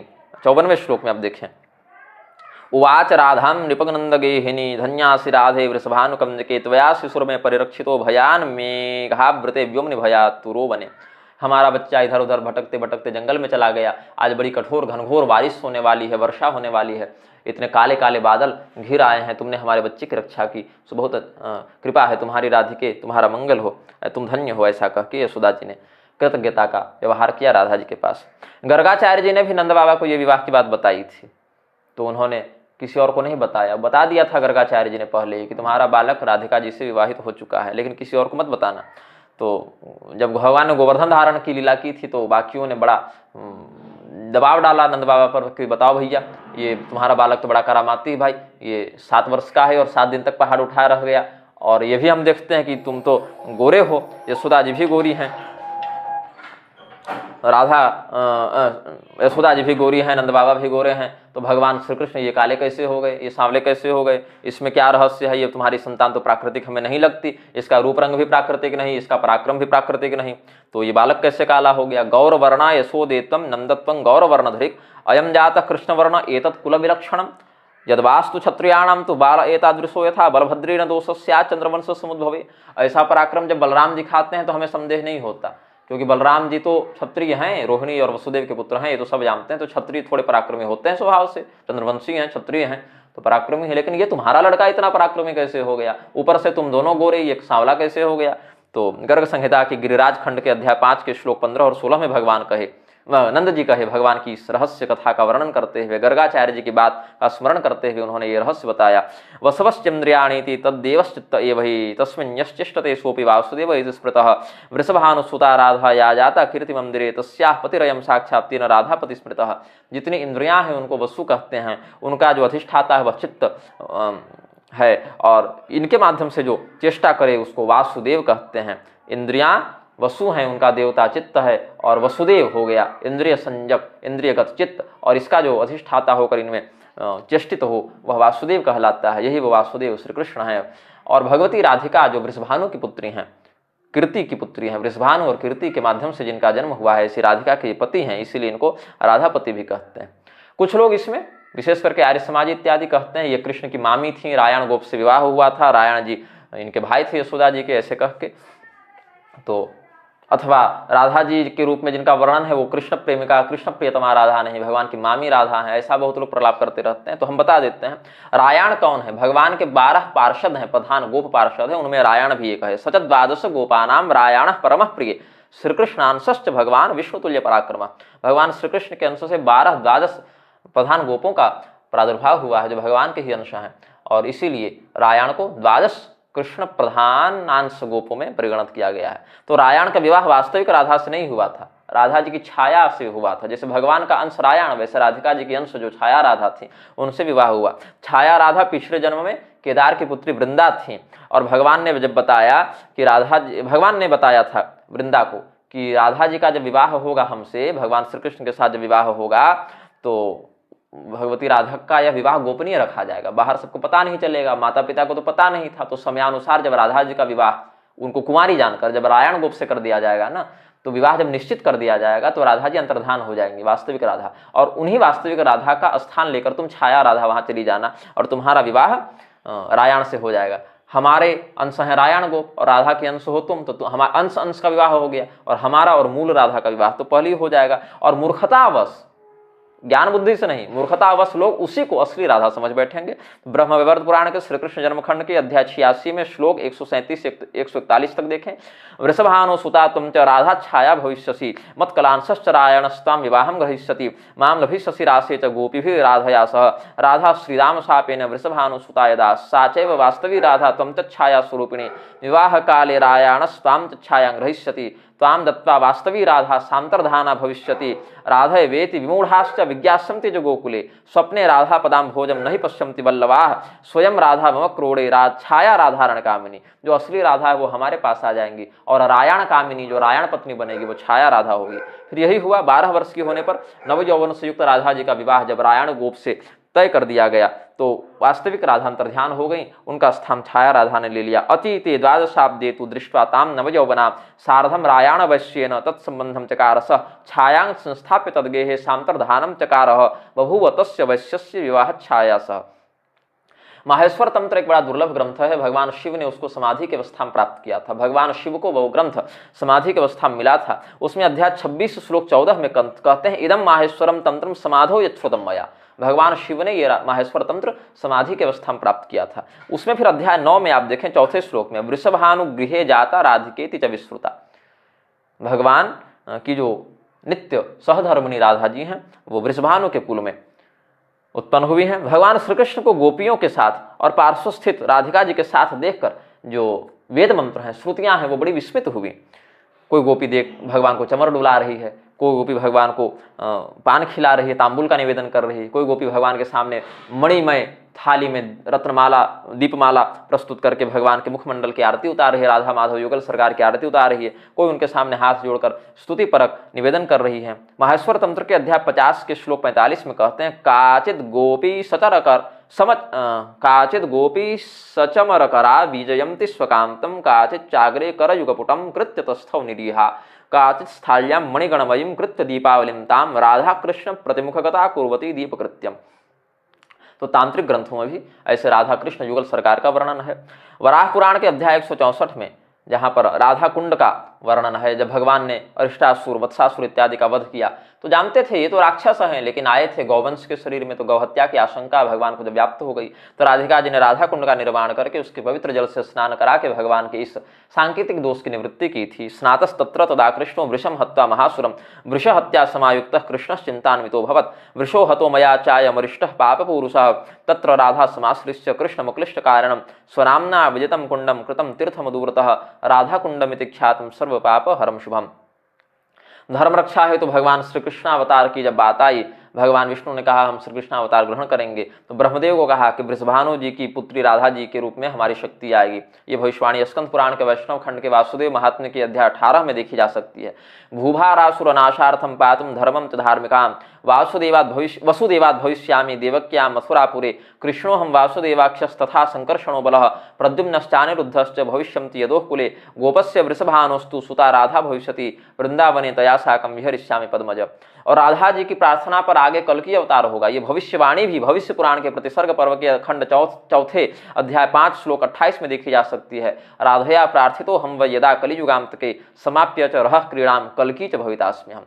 कल्कि का जो अवतार होगा वो भी राधा जी की प्रार्थना से भगवान लेंगे, ऐसी भविष्यवाणी भविष्य पुराण में वर्णित है। सुदर्शन भगवान के अवतार जो स्वामी जगतगुरु निम्बारकाचार्य जी हुए वो भी कहते हैं, नमस्ते श्रियै राधिकायै परस्परायै नमस्ते नमस्ते मुकुंद प्रियायै सदानंद रूपे प्रसीदत्वमन्तः प्रकाशे स्फुरन्ति मुकुंदेन सार्थम। वैष्णवों के परम आदरणीय सम्माननीय महापुरुष आचार्य श्री जीव गोस्वामी जी लिखते हैं, जीवन और मरण दोनों में राधा कृष्ण ही उनकी गति है। कृष्ण प्रेममयी राधा राधा प्रेममयो हरिहि जीवने निधने नित्यम राधा कृष्णो गतिर्मम। फिर रूप गोस्वामी जी कहते हैं कि जितने वेद हैं दुर्गम हैं उनके सारभूत भगवान श्री कृष्णचंद्र हैं, सृष्टि और संहार करने वाले भगवान श्री कृष्णचंद्र हैं। नवीन किशोर स्वरूप स्थिति को धारण करके वृंदावन में रहने वाले, भय को दूर करके पापियों को तारने वाले भगवान श्री कृष्णचंद्र हैं। लेकिन वो अकेले नहीं, राधा जी के साथ हैं, युगल सरकार के साथ हैं। ऐसे भगवान राधा कृष्ण सरकार का ध्यान करो रे मन, उनका ध्यान करो। अगम निगम सारो सृष्टि संहारकारो वयसी नव किशोरो नित्य वृंदावनस्थौ शमन भय विनाशो पापिनस्तारयम तो भज भजतु मनोरे राधिका कृष्णचंद्रो। चैतन्य महाप्रभु जी, हरिवंश महाप्रभु जी, हित हरिवंश महाप्रभु जी, भक्तराज खड़गसेन इत्यादि, ये सब का पूरा जीवन राधा भक्ति से युक्त रहा। राधा जी कोई काल्पनिक पात्र नहीं है कि बाद में कोई विधर्मी ने मिला दिया और सबों ने स्वीकार कर लिया। नारद पांचरात्र के द्वितीय रात्र के अध्याय 6 में श्लोक 11वां देखें, त्रैलोक्य पावनी राधाम संतो सेवंत नित्य सह यत्पाद पद में भक्त्यार्घ्यम नित्यम कृष्णो ददाति च। तो ये सब तंत्र में, पुराण में, संहिताओं में, वेदों में, उपनिषदों में हमने वर्णन किया ना। सनत कुमार संहिता आप देख लें, वहां राधे राधे च कृष्णे से कृष्ण प्राणे मनोहरे भक्त धाम प्रदे देवी राधिके तुम प्रसिद्ध में। ये सब नारद पांचरात्र में भी हमने बता दिया। आगे देख लीजिए, नारद पांचरात्र में श्री कृष्ण जैसे ब्रह्म स्वरूपी हैं, ब्रह्म हैं और प्रकृति से परे हैं, वैसे राधा जी भी जो ये भौतिक प्रकृति है जिसको वास्तव में विकृति भी कह दिया बहुत जगह, उससे परे हैं और माया से निर्लिप्त हैं। राधा ब्रह्म स्वरूपिणी है। श्री कृष्ण प्राणाधिष्ठात्री देवी ही राधा हैं, जो श्री कृष्ण भगवान के प्राणों के अधिष्ठात्री हैं। यथा ब्रह्म स्वरूपश्च श्री कृष्ण प्रकृते परः तथा ब्रह्म स्वरूपा च निर्लिप्ता प्रकृते परा प्राणाधिष्ठात्री देवी या राधा रूपा च सामने। आगे भी कहा, सौभाग्यासु सुंदरीसु, जितनी सुंदर स्त्रियां हैं, सुंदर न भी सुंदर मतलब चरित्र से सुंदर, शरीर से नहीं, सौभाग्यासु सुंदरीसु, जितनी स्त्रियां हैं उनमें जो सौभाग्य विद्यमान है वो राधा जी हैं। राधा कृष्ण प्रियासु च हनुमान वा नराणाम च पक्षिणाम गुरो यथा। नारद पांचरात्र के प्रथम रात्र के अध्याय 1 में कहते हैं, जैसे वानरों में हनुमान, पक्षियों में गरुड़ श्रेष्ठ हैं, वैसे श्री कृष्ण से प्रेम करने वाली सभी सौभाग्यवती स्त्रियों में सौभाग्यभूता राधिका जी श्रेष्ठ हैं। राधा और कृष्ण में कोई भेद है ऐसा शास्त्रज्ञ नहीं मानते। जैसे दूध और उसकी सफेदी में, उसकी शुभ्रता में अभिन्न संबंध है, वैसे राधा श्री कृष्ण भगवान में भी अभेद संबंध है। ब्रह्मवैवर्त पुराण के श्री कृष्ण जन्मखंड के अध्याय 15 में कहते हैं, त्वं कृष्णांगार्थ संभूता तुल्या कृष्णेन सर्वतः श्री कृष्ण स्वयं राधा त्वं राधा वा हरिस्वयं। और वेदों पुराणों में कहीं भी भगवान श्री कृष्ण और राधा जी में भेद नहीं बताया गया। ये बात श्री कृष्ण जन्मखंड में ब्रह्मवैवर्त पुराण के अंतर्गत अध्याय 94 के श्लोक 5 में कहते हैं, त्वमेव राधा त्वं कृष्ण स्वं पुमान् प्रकृति परा राधा माधव योर्भेदो न पुराणे श्रुतौ तथा। न वेद में न पुराण में कहीं राधा और कृष्ण में भेद नहीं बताया गया। द्वारिका में ज्यो शक्ति, अब कुछ लोग यहाँ कहते हैं कि राधा जी रुक्मिणी से श्रेष्ठ हैं, रुक्मिणी जी राधा से श्रेष्ठ हैं, अलग अलग मत से। जो लोग राधा जी को नहीं मानते वो रुक्मिणी को श्रेष्ठ बताते हैं, जो लोग रुक्मिणी को नहीं मानते वो राधा जी को श्रेष्ठ बताते हैं। शास्त्र के कहते हैं राधा और रुक्मिणी अलग अलग नहीं है, भगवान जैसे एक हैं वैसे उनकी शक्ति भी एक ही है। कैसे कहा, तो राधा जी ही द्वारिका में रुक्मिणी के रूप में रहती हैं और रुक्मिणी जी ही वृंदावन में राधिका के रूप में रहती हैं। शापवशात राधा स्वरूप से वो भगवान का साहचर्य प्राप्त नहीं कर सकती थी, तो द्वारिका में रुक्मिणी बन गई। और रुक्मिणी जी उस समय प्रसंगवशात वृंदावन में नहीं आ सकती थी, तो राधा के रूप में वो शक्ति आ गई। रुक्मिणी द्वारवत्याम तो राधा वृंदावने बने, ऐसा मत्स्य पुराण अध्याय 13 के श्लोक 38 में कहते हैं। पद्म पुराण के पाताल खंड के अध्याय 70 में श्लोक 7 और 8 के मध्य कहते हैं, अष्टौ प्रकृतयः पुण्याः प्रधानः कृष्णवल्लभः प्रधान प्रकृतिस्ताब्द्या राधा चंद्रावती समा चंद्रावली चित्ररेखा चंद्रा मदन सुंदरी प्रिया च श्री मधुमती चंद्ररेखा हरिप्रिया। भगवान की जो प्रधान प्रकृति है वो राधिका जी हैं, फिर इनके और भी अन्य गौण प्रकृति के रूप में सहचरी हैं। चंद्रावती और राधिका को समान बताया, फिर कहा चंद्रावली चित्ररेखा चंद्रा मदन सुंदरी मधुमती चंद्ररेखा और प्रिया अथवा हरिप्रिया भी, प्रिया या हरिप्रिया दोनों नाम मिलता है। ये भगवान की जो मूल प्रकृति प्रधान प्रकृति राधा जी हैं उनकी अष्टगौण प्रकृति के रूप में विद्यमान है। गर्ग संहिता में भी कहा, जैसे दूध और उसकी सफेदी में कोई भेद नहीं है, उसी प्रकार से राधा और कृष्ण में कोई भेद नहीं है। जो व्यक्ति भेद देखते हैं वो तो बड़े मूर्ख हैं, बड़े दुर्भाग्यवान हैं। गर्ग संहिता के वृंदावन खंड के अध्याय 12 के श्लोक 32 में कहते हैं, ये राधिकायाम मयि केशवे मनाग भेदम न पश्यन्ति दुग्ध शौक्ल्यवत्। दुग्ध और उसकी शुक्लता में शौक्ल्य में जो मनाग भी थोड़ा सा भी भेद नहीं देखते। तो एव में ब्रह्म पदम प्रयान्ति यद अहेतुक स्फुरजित भक्ति लक्षणा, वही हमारे अहेतुक अद्वैतनिष्ठ ब्रह्म पद को प्राप्त कर जाते हैं। वही प्रगाढ़ भक्ति के अधिकारी हैं जो लोग राधा और कृष्ण में भेद नहीं देखते। ब्रह्मवैवर्त पुराण के प्रकृति खंड के अध्याय 12 के श्लोक 9 में कहते हैं, योगेनात्मा सृष्टि विधौ द्विधा रूप बभूवस। वही परब्रह्म सृष्टि के समय दो रूप में हो गए, दक्षिण भाग से कृष्ण और वाम भाग से राधा बन गए। पुमांश्च दक्षिणार्धांगो वामांग प्रकृति स्मृतः। यही बात वेदों ने भी कहा। आश्वलायन शाखा का जो ऋक् परिशिष्ट है उसमें क्या कहते हैं, राधया माधवो देवो माधवे न च राधिका विभ्राजमते जनस्विति। कैसे कहा, जो राधा है वही माधव हैं, राधा से माधव और माधव से राधा।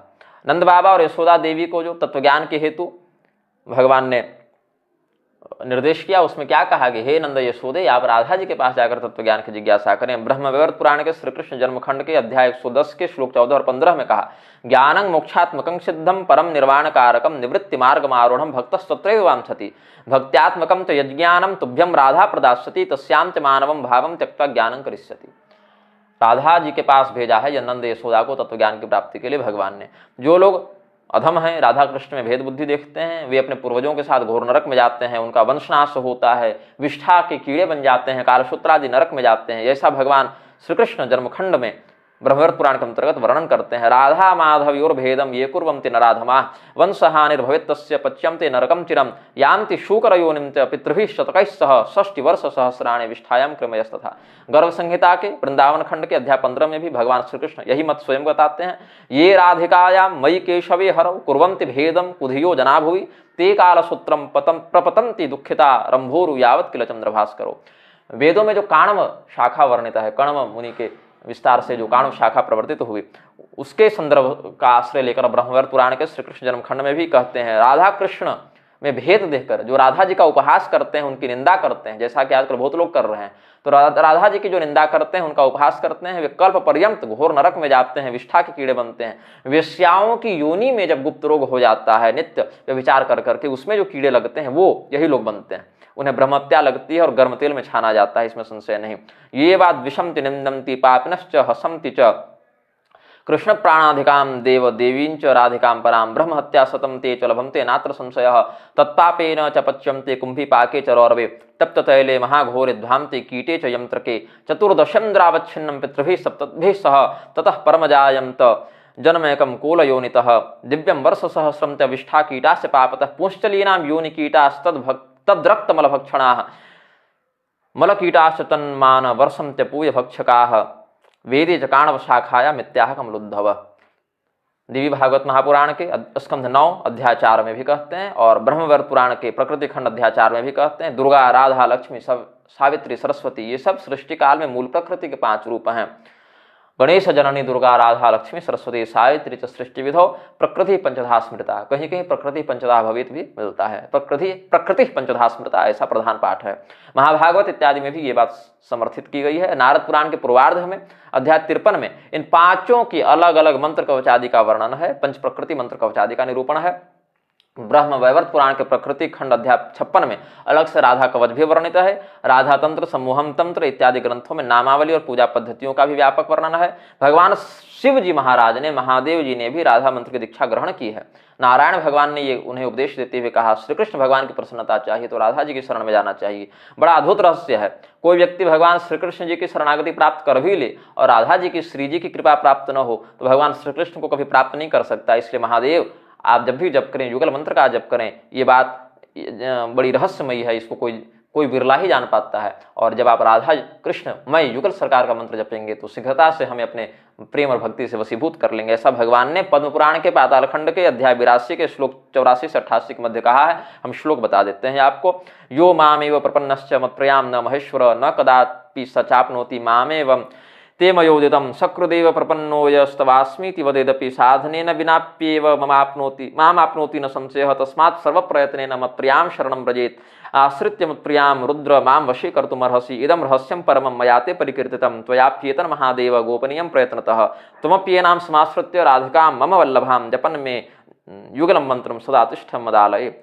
ऋग्वेद, सामवेद और अथर्ववेद तीनों में एक बड़े सुंदर मंत्र का वर्णन है। स्तोत्रं राधानां पते गिर्वाहो वीर यस्यते विभूतिरस्तु सुनृता। गायत्री छंद का ये मंत्र ऋग्वेद में भी है, सामवेद में भी है, अथर्ववेद में भी है। स्तोत्रं राधानां पते गिर्वाहो वीर यस्यते विभूतिरस्य सुनृता। ऋग्वेद सामवेद दोनों में एक मंत्र और वर्णित है। इदं जन्मोजसा सुतम राधानां पते पिबात्वस्य गृणवः। यही अलग शैली में मंत्र वर्णित है। ब्रह्म ज्योति, जो परमात्मा की ज्योति स्वरूप जगदीश महेश्वरोसी जो कहते हैं ना, तो ज्योति स्वरूप जो परब्रह्म है, एक ही परब्रह्म 2 रूप में हो जाता है। सम्मोहन तंत्र में क्या कहते हैं, तस्मात् ज्योतिरभूत वेधा राधा माधव रूपकम। ऐसा शिव जी ने सम्मोहन तंत्र में बताया। तैत्तिरीय श्रुति भी रसो वैसह इत्यादि कहती है। रसस्वरूप वह अनादि ब्रह्म रसस्वरूप होकर अद्वितीय होता हुआ भी राधा और कृष्ण इन 2 आनंदमय लीला सिद्ध रूपों में कैसे हो जाता है, इसके विषय में उपनिषद बताते हैं। साम रहस्योपनिषद में रसिका आनंदस्य अनादि संसिद्धा लीला भवन्ति अनादिरयं पुरुष एक एवास्ति तदेव रूपम द्विधा विधाय समाराधन तत्प्रोभूत तस्मात् ताम राधाम रसिकानंदां वेद विदो वदन्ति। इसमें आनंद रूपिणी राधिका जी को वेद के विद्वान बताते हैं साम रहस्योपनिषद में। और रास प्रकरण में जब भगवती राधिका और उनकी रोमकूप से उद्भूत अन्य गोपियों के साथ भगवान विहार कर रहे थे तो क्या कहते हैं, ऐसा नहीं कि कोई परस्त्री गमन कर रहे थे। स्वप्रतिबिंब विभ्रम, क्योंकि अवरुद्ध सौव्रत हो गए थे भगवान, तो स्वप्रतिबिंब विभ्रम हो गया। जैसे कोई अपने प्रतिबिंब के साथ ही क्रीड़ा करे, वैसे ही राधा कृष्ण क्रीड़ा लीला के निमित्त रसपूर्ण होकर 2 स्वरूपों को धारण कर लेते हैं। क्योंकि एकाकी मनो न रमते, अकेले मन लगता नहीं और अकेले के अलावा कोई है नहीं, तो स्वयं को ही 2 में कर लिया ताकि चलो देखने में तो 2 लगेंगे तो रमण करेंगे, क्रीड़ा करेंगे। छायावत जैसे 2 स्वरूप से हो गए, वैसे भगवान श्री कृष्ण और राधिका जी एक ही परब्रह्म द्विधा हो जाते हैं, 2 रूप में हो जाते हैं। ऐसा भी राधोपनिषद में वेदों ने कहा। राधिकोपनिषद के 12वें श्लोक को आप देखें। येयं राधा यश्च कृष्णो रसाब्धिर्देहे नेक क्रीडनार्थम विदाभूत। खेलने के लिए क्रीडनार्थ 2 रूप हो गए, क्योंकि एकाकी मनो न रमते तो क्रीडनार्थ 2 हो गए। ऐसा राधिकोपनिषद में कहा। ये जंग राधा यश्च कृष्णो रसाब्धिर्देहे नैकः क्रीडनार्थम द्विधाभूत देहो यथा छाया शोभमानः श्रवण पठन याति तद्धाम शुद्धम। और ये राधा माधव साक्षात सच्चिदानंद घन परमामृत स्वरूप परब्रह्म है। ऐसा राधिकोपनिषद में ही बताया। परब्रह्म सच्चिदानंद राधा कृष्णयो परस्पर सुखाभिलाष रसास्वादन एवं तत्सच्चिदानंदामृतम कथ्यते। जैसे अग्नि ज्वाला से चिंगारी का बनना और फिर चिंगारी का अधिक बड़े होकर महाज्वाला बन जाना देखा गया है, वैसे ही अन्य देवों, सभी देवताओं की शक्तियां निहित होती हैं। कभी राधा में कृष्ण का, कभी कृष्ण में राधा का, कभी राधा कृष्ण का महादेव में, कभी महादेव में राधा कृष्ण का, ऐसे विनियोग देखा गया है। महादेव का इन दोनों में, इन दोनों का महादेव में। जैसा हमने पहले बताया आपको महाभागवत में और पद्मिनी तंत्र इत्यादि का आश्रय से, नारद पुराण इत्यादि का आश्रय से, कि कभी शिव जी राधा के रूप में आ गए, कभी काली जी कृष्ण के रूप में आ गई, कभी कृष्ण ही पार्वती बन गए, कभी राधा ही शिव बन गई, ऐसा। तो सामरहस्योपनिषद में कहा स एवायं पुरुष स्वरमणार्थम, अपने रमण के लिए, अपनी क्रीड़ा के लिए स्वस्वरूपम प्रकटितवान सर्वे आनंद रसा यस्मात् प्रकटिता भवन्ति आनंद रूपेषु पुरुषोयम रमते स एवायं पुरुष समाराधन तत्परो भूत तस्मात् स्वयं एव समाराधनम अकरोत्। अपना ही समाराधन किया भगवान ने अलग अलग रूपों में। अतो लोके वेदे च श्री राधा गीयते। तो श्री राधा जी का जो प्राकट्य है वो यही पुरुष माधव अपने रमणार्थ स्वयं को ही निज मूल स्वरूप से प्रकट कर लिया। इसलिए वेदों के अनुसार भी भगवान श्री कृष्ण में मूल प्रकृति राधा जी से कोई भेद सिद्ध नहीं होता। अथर्ववेद में कहते हैं भगवान बलराम जी को जब जिज्ञासा हुई श्री कृष्ण भगवान का तत्वरूप क्या है, तो उन्होंने ज्ञान बुद्धि से चिंतन करके अनुसंधान किया और इस निष्कर्ष पर पहुंचे। अथर्ववेद में जो पुरुष बोधिनी राधा श्रुति है, राधोपनिषद की बात आती है, वहां पर बलराम जी ने अनुसंधान किया और क्या कहते हैं, गोकुलाढ्ये माथुर मंडले वृंदावन मध्य सहस्रदल पद्मे षोडशदल मध्य अष्टदल केसरे गोविंदोपि श्याम पीतांबरो द्विभुजो मयूर पिच्छ शिराः वेणु वित्रहस्तु निर्गुणः सगुणो निराकारः साकारो निरीह सचेष्टते विराजित इति पार्श्वे राधिका चेति। फिर आगे कहा एक ही आसन, एक ही बुद्धि, एक ही मन, एक ही ज्ञान, एक ही आत्मा, एक ही पद, एक ही आकृति और एक ही परब्रह्म। ये अभेद बुद्धि बलराम जी ने सिद्ध की राधा कृष्ण में। राधा कृष्ण यो एकम आसनम, एका बुद्धि, एकम मनम, एकम ज्ञानम, एक आत्मा, एकम पदम, एक आकृति, एकम ब्रह्म। ऐसा अथर्ववेद की पुरुष बोधिनी, ब्रह्म बोधिनी राधा श्रुति में बलराम जी ने अनुसंधान किया। अथर्ववेद की राधिकोपनिषद में फिर सर्वाणि राधिकाया देवतानि सर्वाणि भूतानि राधिकायास्तां नमामः। आगे कहा जगत भरतुर विश्व सम्मोहनस्य श्री कृष्णस्य प्राणतोधिकामपि वृंदारण्य श्रेष्ठ देवी च नित्यं ताम राधिकां वरधात्रीं नमामः। ऐसा कह के वेदों ने स्तुति की है। रूप गोस्वामी जी ने उज्ज्वल नीलमणि में जो चौथे के अंतर्गत 6-7 श्लोक हैं उसमें कहा ह्लादिनी या महाशक्ति सर्वशक्ति वरीयसी तत्सार भाव रूपे मिति तंत्रे प्रतिष्ठिता। भगवान की जो सभी शक्तियों में सर्वश्रेष्ठ आह्लादिनी शक्ति है वही यहाँ पर सार भाव का आश्रय लेकर राधिका जी के रूप में प्रकट हुई। सुष्ठुकांत स्वरूपेयम सदा सर्वदा वार्ष भानवी वृषभानुपुत्री धृत षोडश श्रृंगारा द्वादशा भरणान्विता।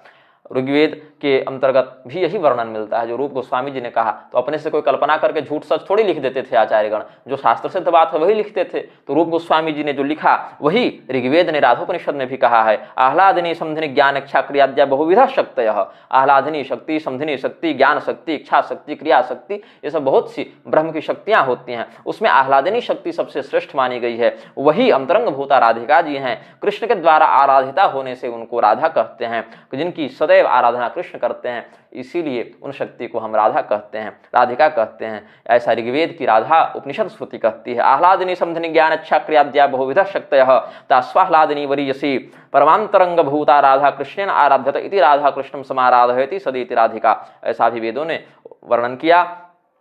जो लोग अज्ञान पक्ष के कारण अश्रद्धा से, भ्रम से, संदेह से राधा जी के अस्तित्व को नकारते हैं, विधर्मियों का षड्यंत्र समझकर उनकी निंदा करते हैं, उनका उपहास करते हैं, उनको चाहिए कि इस अपराध का प्रायश्चित करते हुए ग्लानिपूर्वक अपने अपराध का चिंतन करते हुए श्री राधा जी की शरण ग्रहण करें। पद्म पुराण के पाताल खंड के अध्याय 82 के श्लोक 42 से 46 के मध्य कहते हैं भगवान श्री कृष्ण राधा श्री कृष्ण युगल सरकार की स्तुति करते हुए शरणागति का जो मंत्र वर्णित है वो हम आपको बता देते हैं। संसार सागरान्नाथो पुत्र मित्र गृहाकुलात् गुप्तारो में युवामेव प्रपन्न भयभं जनो योहम ममास्ति यत्किंचि दिहलोके परत्र च तत्सर्वं भवतो रद्य चरणेषु समर्पितम् अहमस्म्यपराधाना मार्यस्त्यक्त साधनः अगतिश्च ततो नाथो भवन्तावेव मे गतिः तवास्मि राधिका कांत कर्मणा मनसा गिरा कृष्ण कामते तवैवास्मि युवामेव गतिर्मम। हम आपकी ही हैं, हमारा और कोई पुत्र मित्र भाई बंधु माता पिता पत्नी पति नहीं है भगवान। हम फंसे हुए हैं, अज्ञानता कारण आपके तत्व को नहीं जान पाते। सोशल मीडिया से पहले सब राधा जी के प्रति भक्ति रखते थे। जब से आर्य समाज और तरह तरह के प्रपंची लोगों ने स्वयं को बहुत बड़ा विद्वान मानकर राधा जी के प्रति भ्रम फैलाना शुरू किया ना, तब से बहुत से लोग राधा जी को काल्पनिक समझ बैठे।